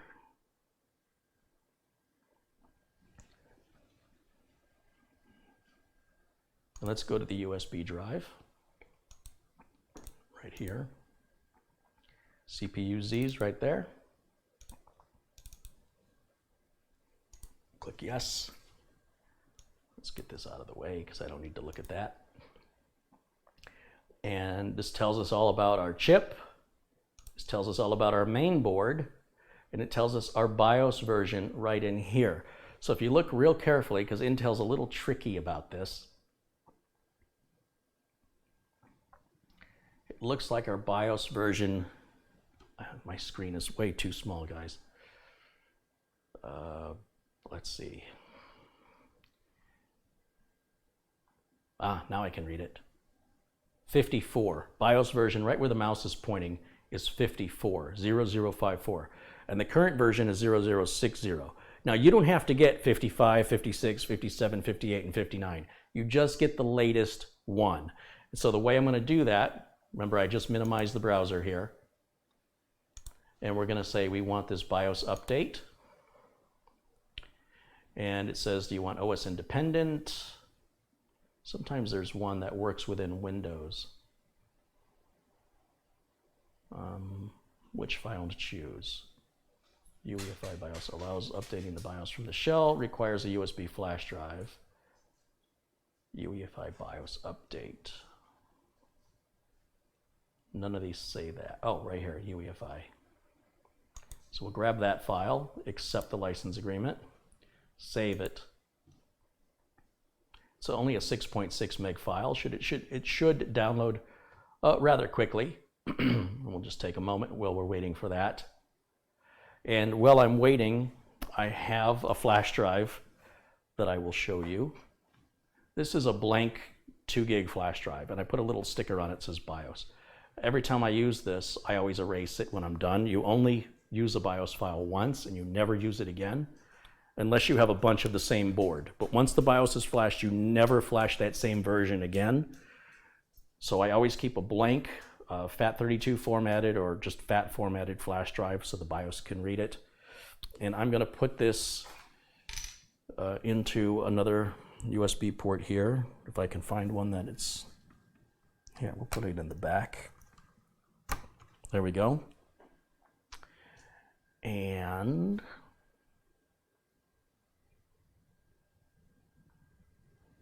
I'm going to click open, and I'm going to extract these two files. So we'll go up here to extract, and we're going to take it right to that 2 gig flash drive.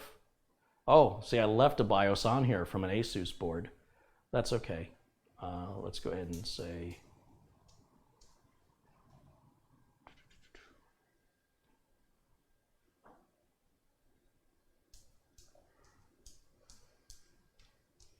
let me delete it. Let's delete that. The auto run just adds that little graphic to the desktop when you do that. So where was I? I was extracting, where did it go? Extract to, extract all, browse. Let's pick the flash drive and click select folder and extract. Just like that. And then let's close this and close this. And I'm going to bookmark this page because I'm going to come back to, well, not this page, but the page before it. I'm going to come back here a little later, so let's bookmark that. There we go. We'll close this, and we're going to shut the computer down.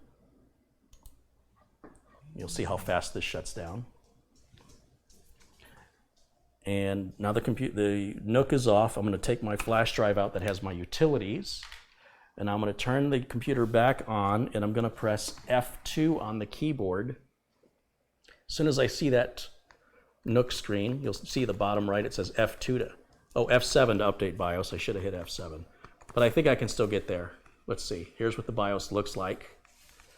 And let's go to advanced. Devices, cooling, security. Is it under security? Power. Boot. Update BIOS. See right down here it says update. Press F7. And now it's looking at these 4 different drive locations. And that's the one I want right there. The ky006.bio. That's the BIOS file. Click open. Do you wish to update the BIOS to 0060? Yes, I do. Now be patient. You see the screen went blank. It's okay. Just let it sit. Don't touch it. Don't unplug it. Don't interrupt it. It's going to reboot. Now Intel does this a little weird. Watch how Intel does this. It's kind of cool. It's a little old school. It's very important you leave it alone. Don't press any keys. Don't unplug the power.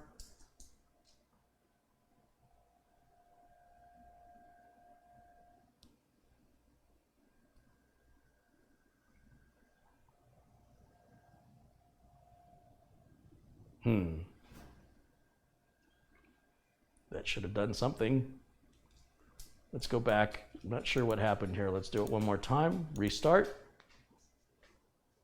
This time I'm going to press F7.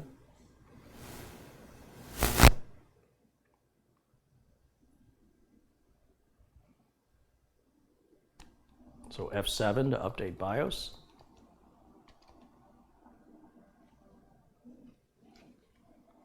And we see Intel SSD. How about unknown device? That's probably what we want. That's the file I want. Are you sure? Yes. Enter is yes.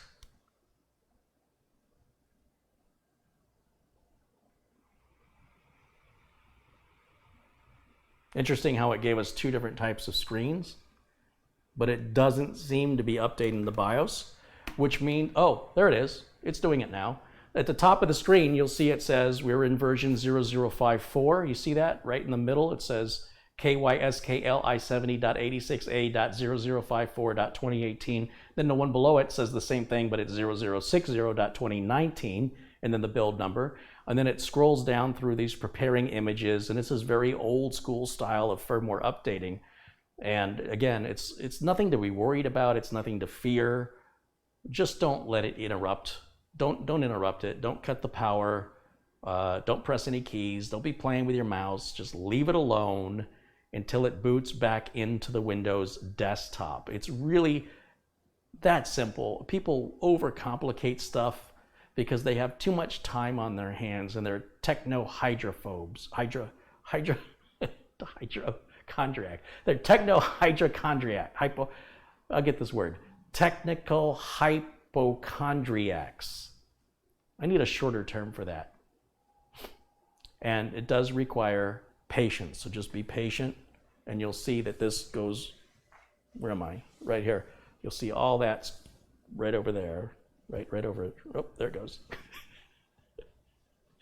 Everything's backwards. When you're facing the camera, everything's the other way around. Anyway, it's going to boot up again. It still may not be done flashing. It still may do another update. It depends if, like the Thunderbolt interface may flash separately, and Thunderbolt does often have separate firmware updates that are part of the package. Sometimes they're not. We're just going to let it boot normally. You'll see I haven't adjusted anything in the BIOS. We're sticking with all the default values. Windows still loads, right? Nothing broke there. I'm done with the flash drive, so I can erase the flash drive now, which I didn't do before. That was embarrassing. So we'll take the file off the flash drive. We'll click on that and hit delete. And we'll click on this one and we'll delete it as well. And now my flash drive is empty again. Like I said, that auto run, all it does is it adds the little icon. So if I click on this PC, see how it put that little icon right there? It looks like a little flash drive. That's part of what Rufus does if you format a flash drive with Rufus. Google Rufus if you don't know what it is. I'm going to eject the flash drive now. Thank you very little. And I'm going to plug my utilities flash drive back in. And we're going to run CPU-Z, and we should see the current BIOS version is 0060 now.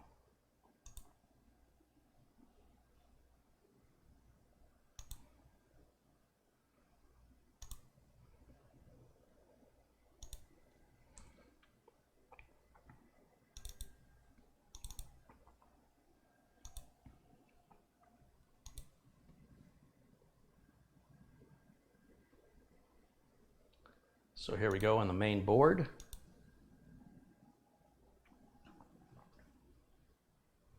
I have to make my screen bigger. I cannot see, it's too small.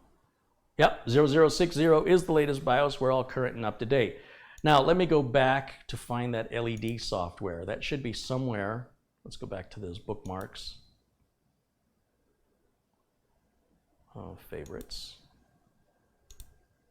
So we don't have to search for that again. So we got a Bluetooth driver there. We don't need that. Wireless driver management, driver.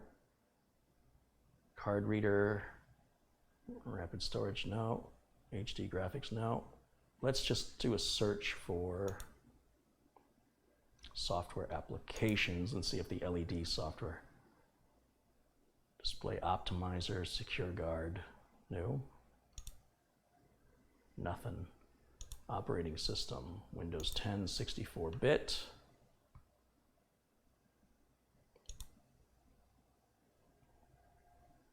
Drivers, Bluetooth, Thunderbolt Bay, Realtek, infrared driver, chipset driver, HD. These are older versions. You'll see some of the same drivers listed over and over. You'll see it's previously released. Some people, for whatever reason, have a problem with the latest driver. This gives them the ability to go back to the previous. Always look for the latest. This is something Intel does.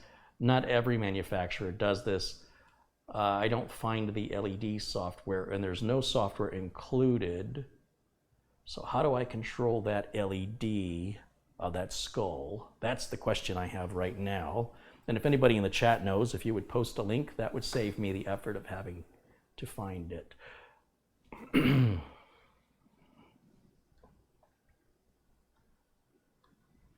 Maruf has contributed $5. He says, great to hear your voice, having a bad couple of days at work, and this is just what I need to ease the stress. Right on, Maruf. Thank you for contributing. And you can rewind this live feed right now. DVR mode is turned on.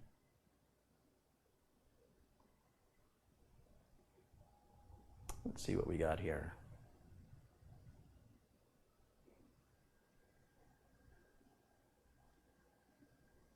Russ Martin contributed $10. He says, hey, Kerry, awesome content as always. I sent you a few emails this past week, wondering if you'd review them. Starting to learn OBS. It's amazing. It can be very addicting. Russ, I have been inundated with emails, and I'm sorry, I just don't have time. I just don't have time. I'm so far behind in work. I've got to take care of my customers first and foremost. And I'm, you know, if you were buying something from me, I'd be right there with you, my man. But you wouldn't believe what I went through today with people. I've had about 6 people just on Facebook asking me for free questions, asking me to answer. Like I'm their personal tech support guy. They've already watched my content for free. They've offered nothing in return, and they keep asking for more. And I'm trying to be polite. Anyway, it's just time, man. I just don't have time. But it's all good. Good luck with it. I'm sure if you do enough Googling, you'll find the answers you're looking for. Yeah, so I'm trying to find the LED software for JD posted the link. Ah, there it is. JD. Thank you, JD. Available downloads, LED Manager install. Okay, so, but I'm on the streaming computer. I need to get it on the NUC. So I think what I need to do, well, that's all right. You know what? I'll download it on the streamer, and then I'm going to copy it over to the BIOS flash drive since that's empty now. So let me just plug the BIOS flash drive into the streamer, and then I will copy this file. Thank you, JD, for that. And let's actually, I'll cut it and paste it to the 2 gig flash drive.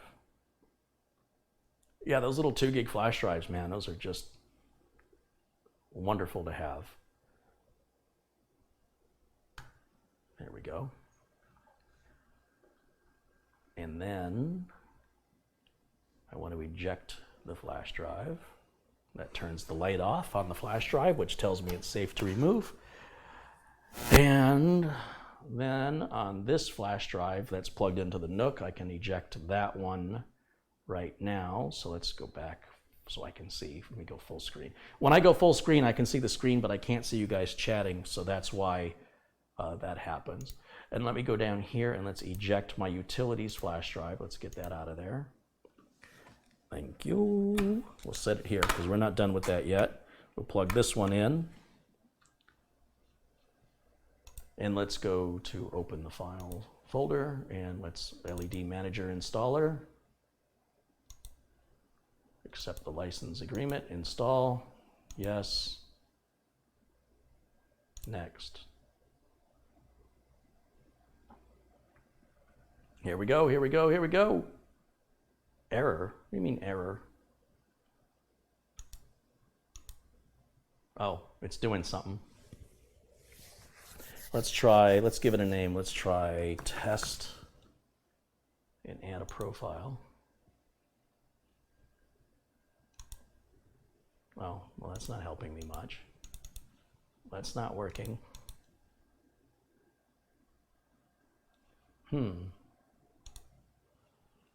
Oh, there may be something in the BIOS. Let's go look at the BIOS real quick. So I'm going to hit F2 on restart, and let's take a look, because I'm in such a hurry.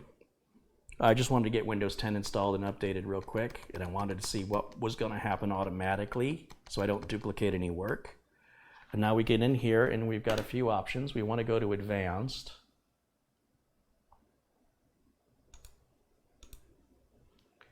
And we got the date and time, our memory, and the speed of the memory. Is that even right? Or is this XMP memory? I can't remember. We'll find out in a minute. Under devices, you can change this portable charging mode so that you can have it charging even when the computer's in standby. USB ports can be enabled or disabled for security reasons. SATA configuration is in AHCI mode. Hard drive activity LED is turned on. The M.2 LED, so you can turn the lights off basically if they annoy you. Memory all looks good. Onboard devices, I don't see anything about the LEDs. You can even make the SD card read only, again, for security reasons in a corporation where you don't want somebody stealing corporate secrets. Of course, they could still film the screen with a camera behind over their shoulder, but not much you can do about that. It says slot 2, it recognizes our 1 terabyte PCIe by 4. That's all very good. Cooling, we get all our information on cooling. We can change that to balance to more aggressive or quieter. I leave it alone. Under performance, if there is a, let's see, I was going to say if there, oh, here it is under memory. If there's a XMP profile, there it is, 2667, we can turn that on. Security settings and security features are all through here. Power options, which is good. If you turn max performance on, this thing is going to it's going to run 100% all the time, so I don't recommend that on these small machines. Let it ramp up as it needs to, but that's your decision to make. Boot options, boot orders. I don't want this in the boot order. Can I remove it? Doesn't matter, we ain't gonna get there. You can take a photo with the screen right here, favorite the screen. I wonder what the wrench does. Oh, okay, screen capture, basically all the buttons up here. And then save and exit is F10, so I didn't see anything about the LED there. So let me just click once out of that menu and then I'll hit F10 and yes. And now we're gonna have the extreme memory profile turned on. If there's any system instability, which can happen with some memory and motherboards, just turn XMP back off. I never seen a real difference with XMP on or off, except in benchmarking software, but I haven't really noticed it in real life. So let's see what happens if we boot up okay with XMP turned on. It's not even that much faster.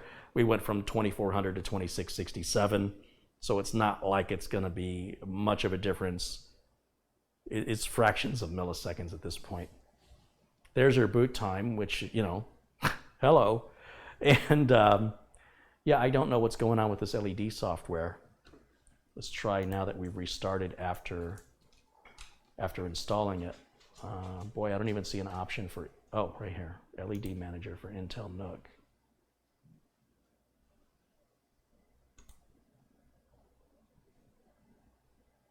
Doesn't even start. Doesn't even start. So I'm not quite sure if that's the right software for this NUC. Let's take a look. Look at the NUC. I think Skull Canyon doesn't have an LED skull. Oh, you might be right. Now that you mention it, you might be right. Let me see the box. Oh, there's no pictures. There's no pictures. Wah, wah. No LED skull? Then what's the point of the skull?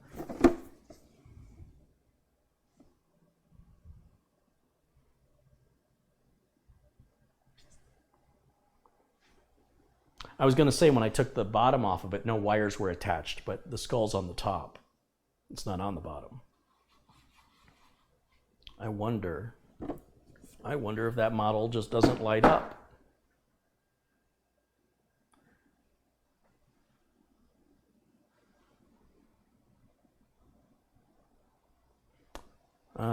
Somebody thinks that there is an LED controller in the power options.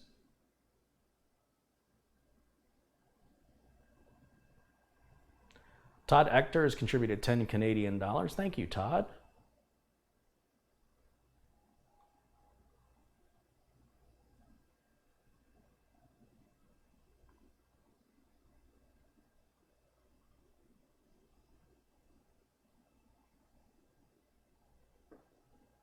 This download is valid for the NUC 8. I don't have a NUC 8, do I? What do I have? What is the model of this? This is a NUC,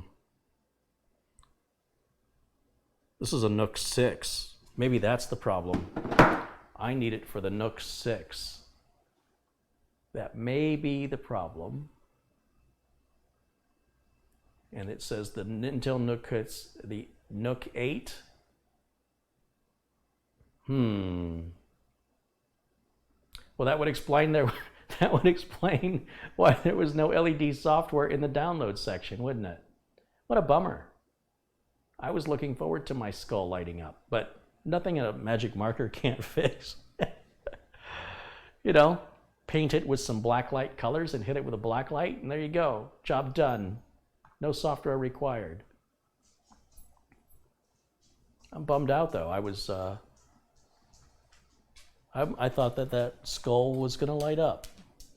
Ah, well. For $534, I guess I can't really complain. I don't want it to light up anyway. I was just going to do it for the video. And once I was done with the video, I was going to shut it down because it's just annoying to me. But cool to show off to friends, something I don't want to live with every day, but definitely something I would show off to friends. Why am I looking at that? That's not right. Let's close that.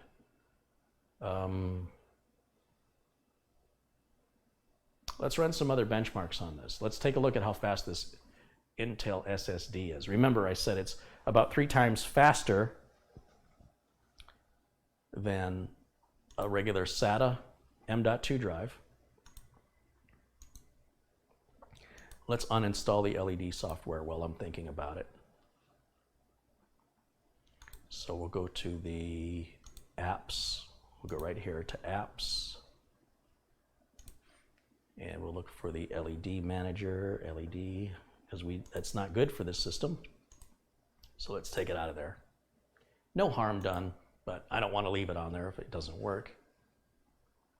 Thank you guys for catching that. I appreciate that eagle eye you guys have. I just assumed if it had the skull, it lit up. What do I know? And hence, there's another lid you can put on that doesn't have the skull if you don't like that look. And then let me put, let's extract this BIOS flash drive now that I've erased it again. It's ready for the next build. So let's get that out of here. And let's put the utilities disk back on and let's run Crystal Disk Mark and see how fast, see what our performance numbers are. Obviously, if I threw a Samsung 970 Pro in there, it would be screaming. It would hit the maximum throughput allowed.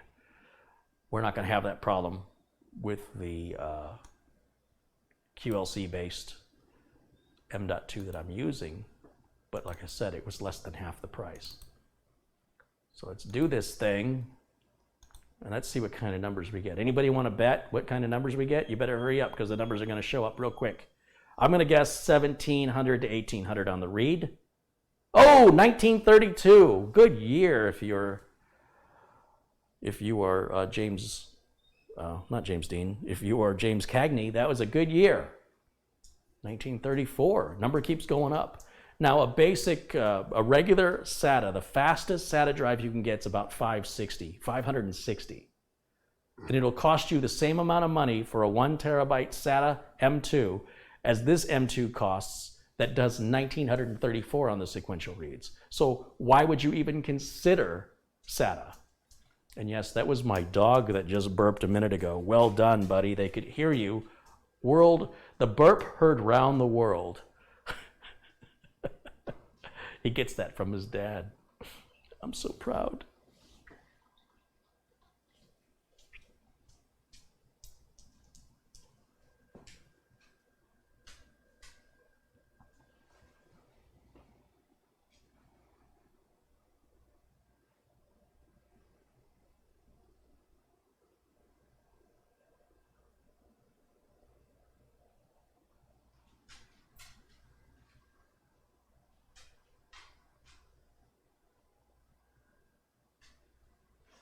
CPU heat test. I'm not going to run a CPU heat test on this because I can tell you right now, it is not designed to run Prime 95 on it with all the cores flat out at 100%. That's just the dumbest thing you could possibly do. If you understand what the purpose of this machine is, then beating it with a hammer would also be equivalent to that test. It is not designed for that type of abuse, nor would one reasonably expect it to withstand that without thermal throttling.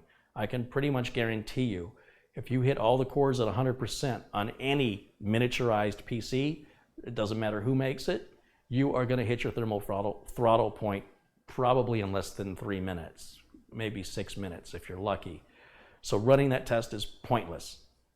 That is not a machine designed for that use, so we won't waste our time.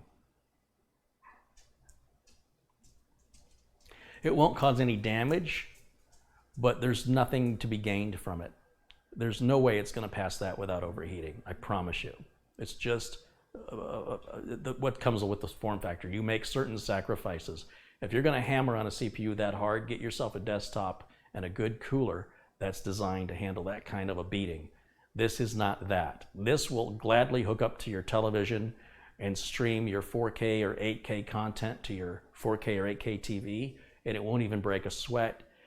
Use it what it's designed to be used for. It'd be like somebody, I don't know, using a screwdriver like a chisel. It's a great way to break your screwdriver.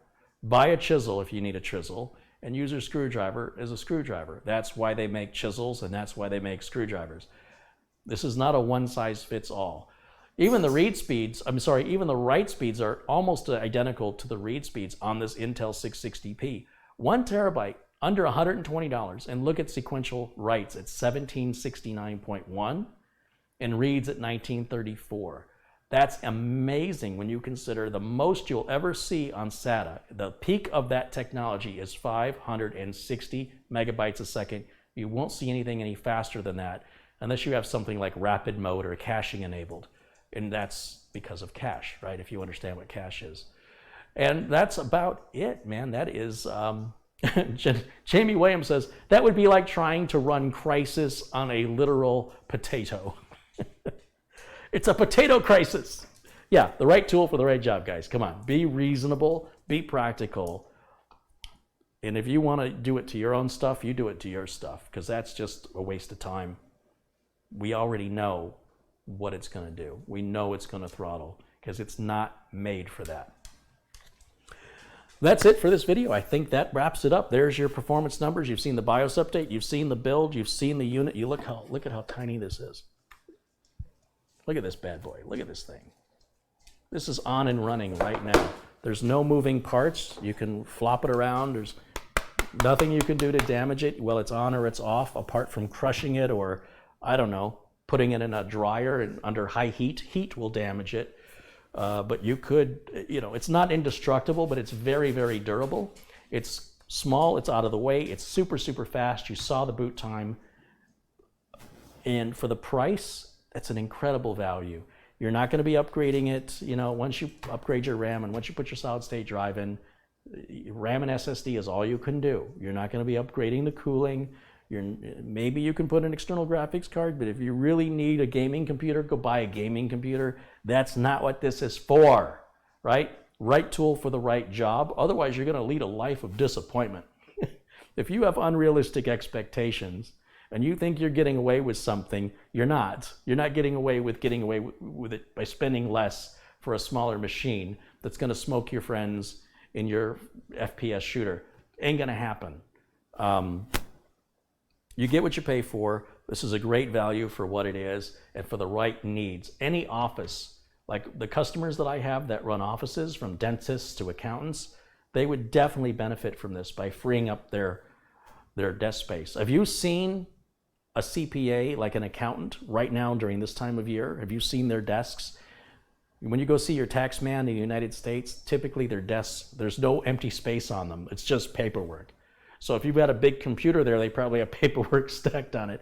But with something like this, you could mount it on the back of the monitor. It's much cleaner and you have more space on your desk for more paperwork. So it would be ideal for that. It'd be ideal for people that have to get work done. If you're a gamer, this isn't for you.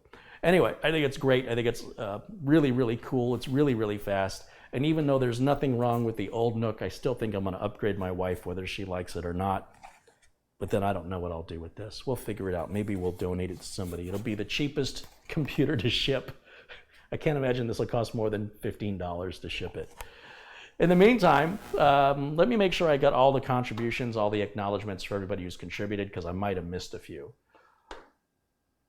So one more quick shout out to all the contributors. Todd Ector, Jamie Munoz, James Johnston says, love your channel, enjoying your builds and diagnostic videos. Keep up the good work educating the masses. Hey, I'm trying, James. Thank you for being a part of this amazing community. Maroof, Russ Martin, Mark's Brother 715, Stephen Barber, Andrew Lipinski, Chuck Dillon contributed $20. Hey, thank you, Chuck. Sorry for the late shout out there. I missed it. Glenn Baldoff, Steve Caruso, Tay London, JD Harris. And thanks for your help with the link, JD. Just too bad it was for the wrong version, you know? I missed it too.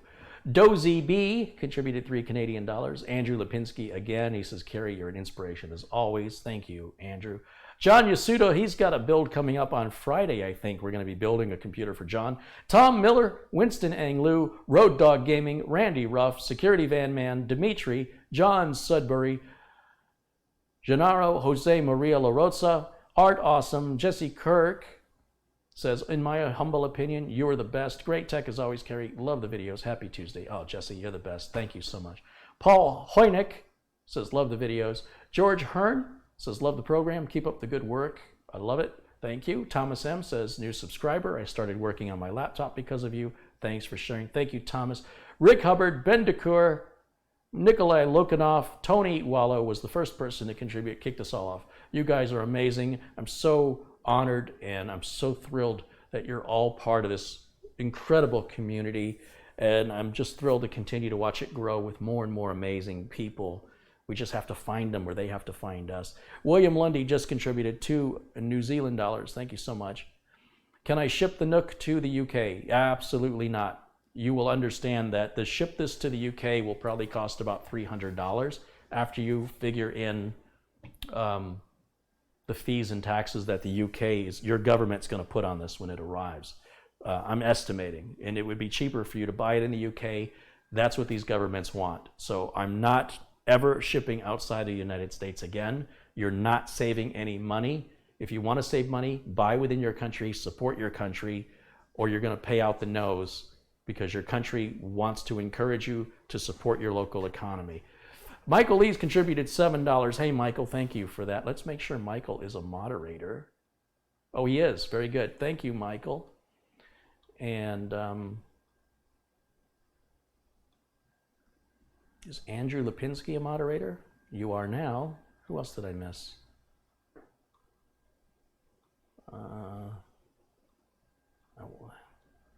Todd Ector, moderator.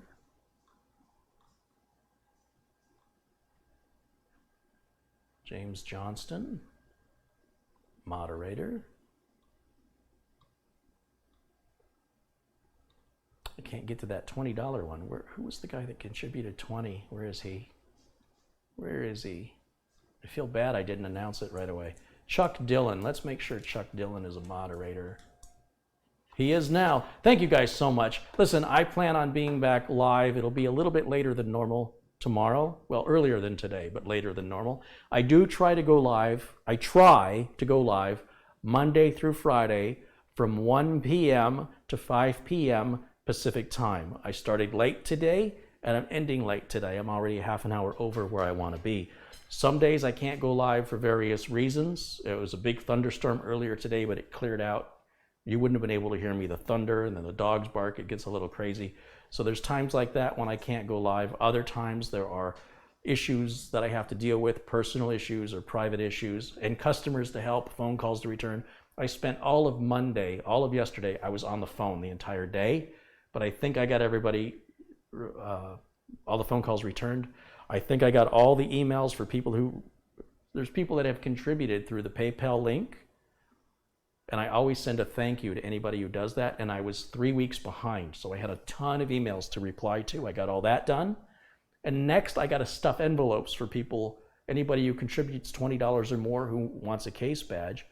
I have to do it all myself. So I have to get the letters printed and I have to, some people order 2 case badges and I have to sort, okay, that one I paid, that one I didn't. They all go in separate folders, get them all stamped.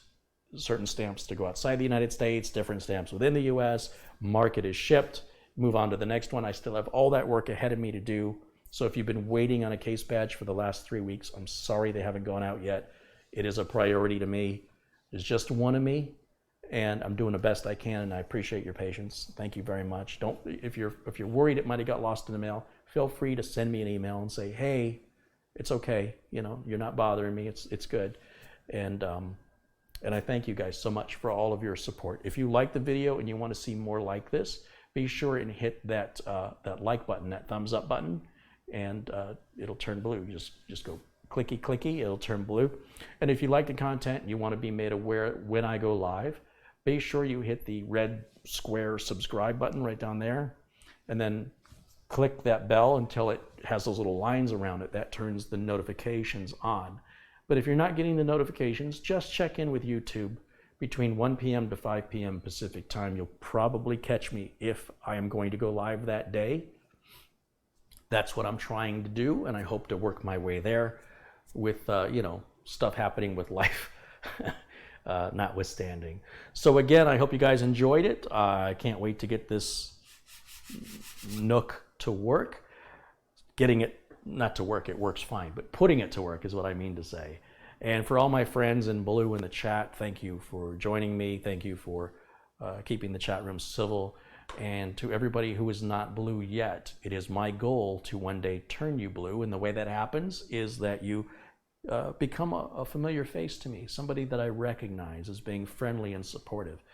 And over time, I will recognize you. It's not just people who contribute financially, but people who contribute on, they share my links on Facebook or LinkedIn or Snapchat or Instagram or Twitter. Share the links. That's another way to support me.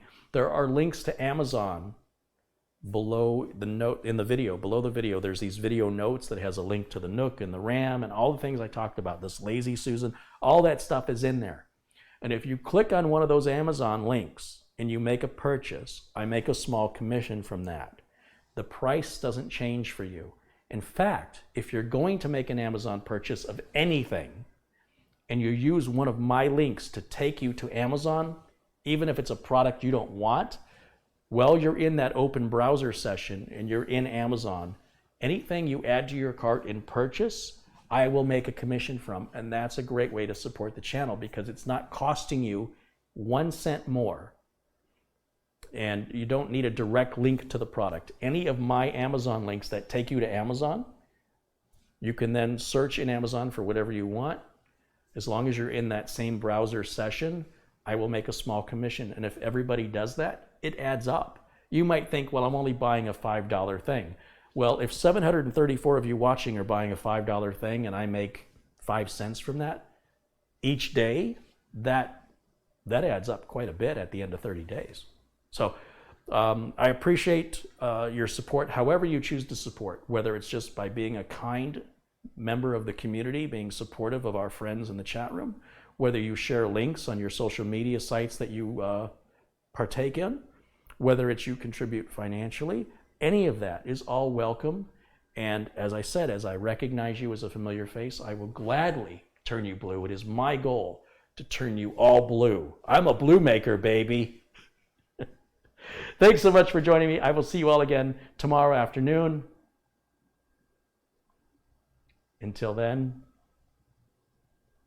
bye for now.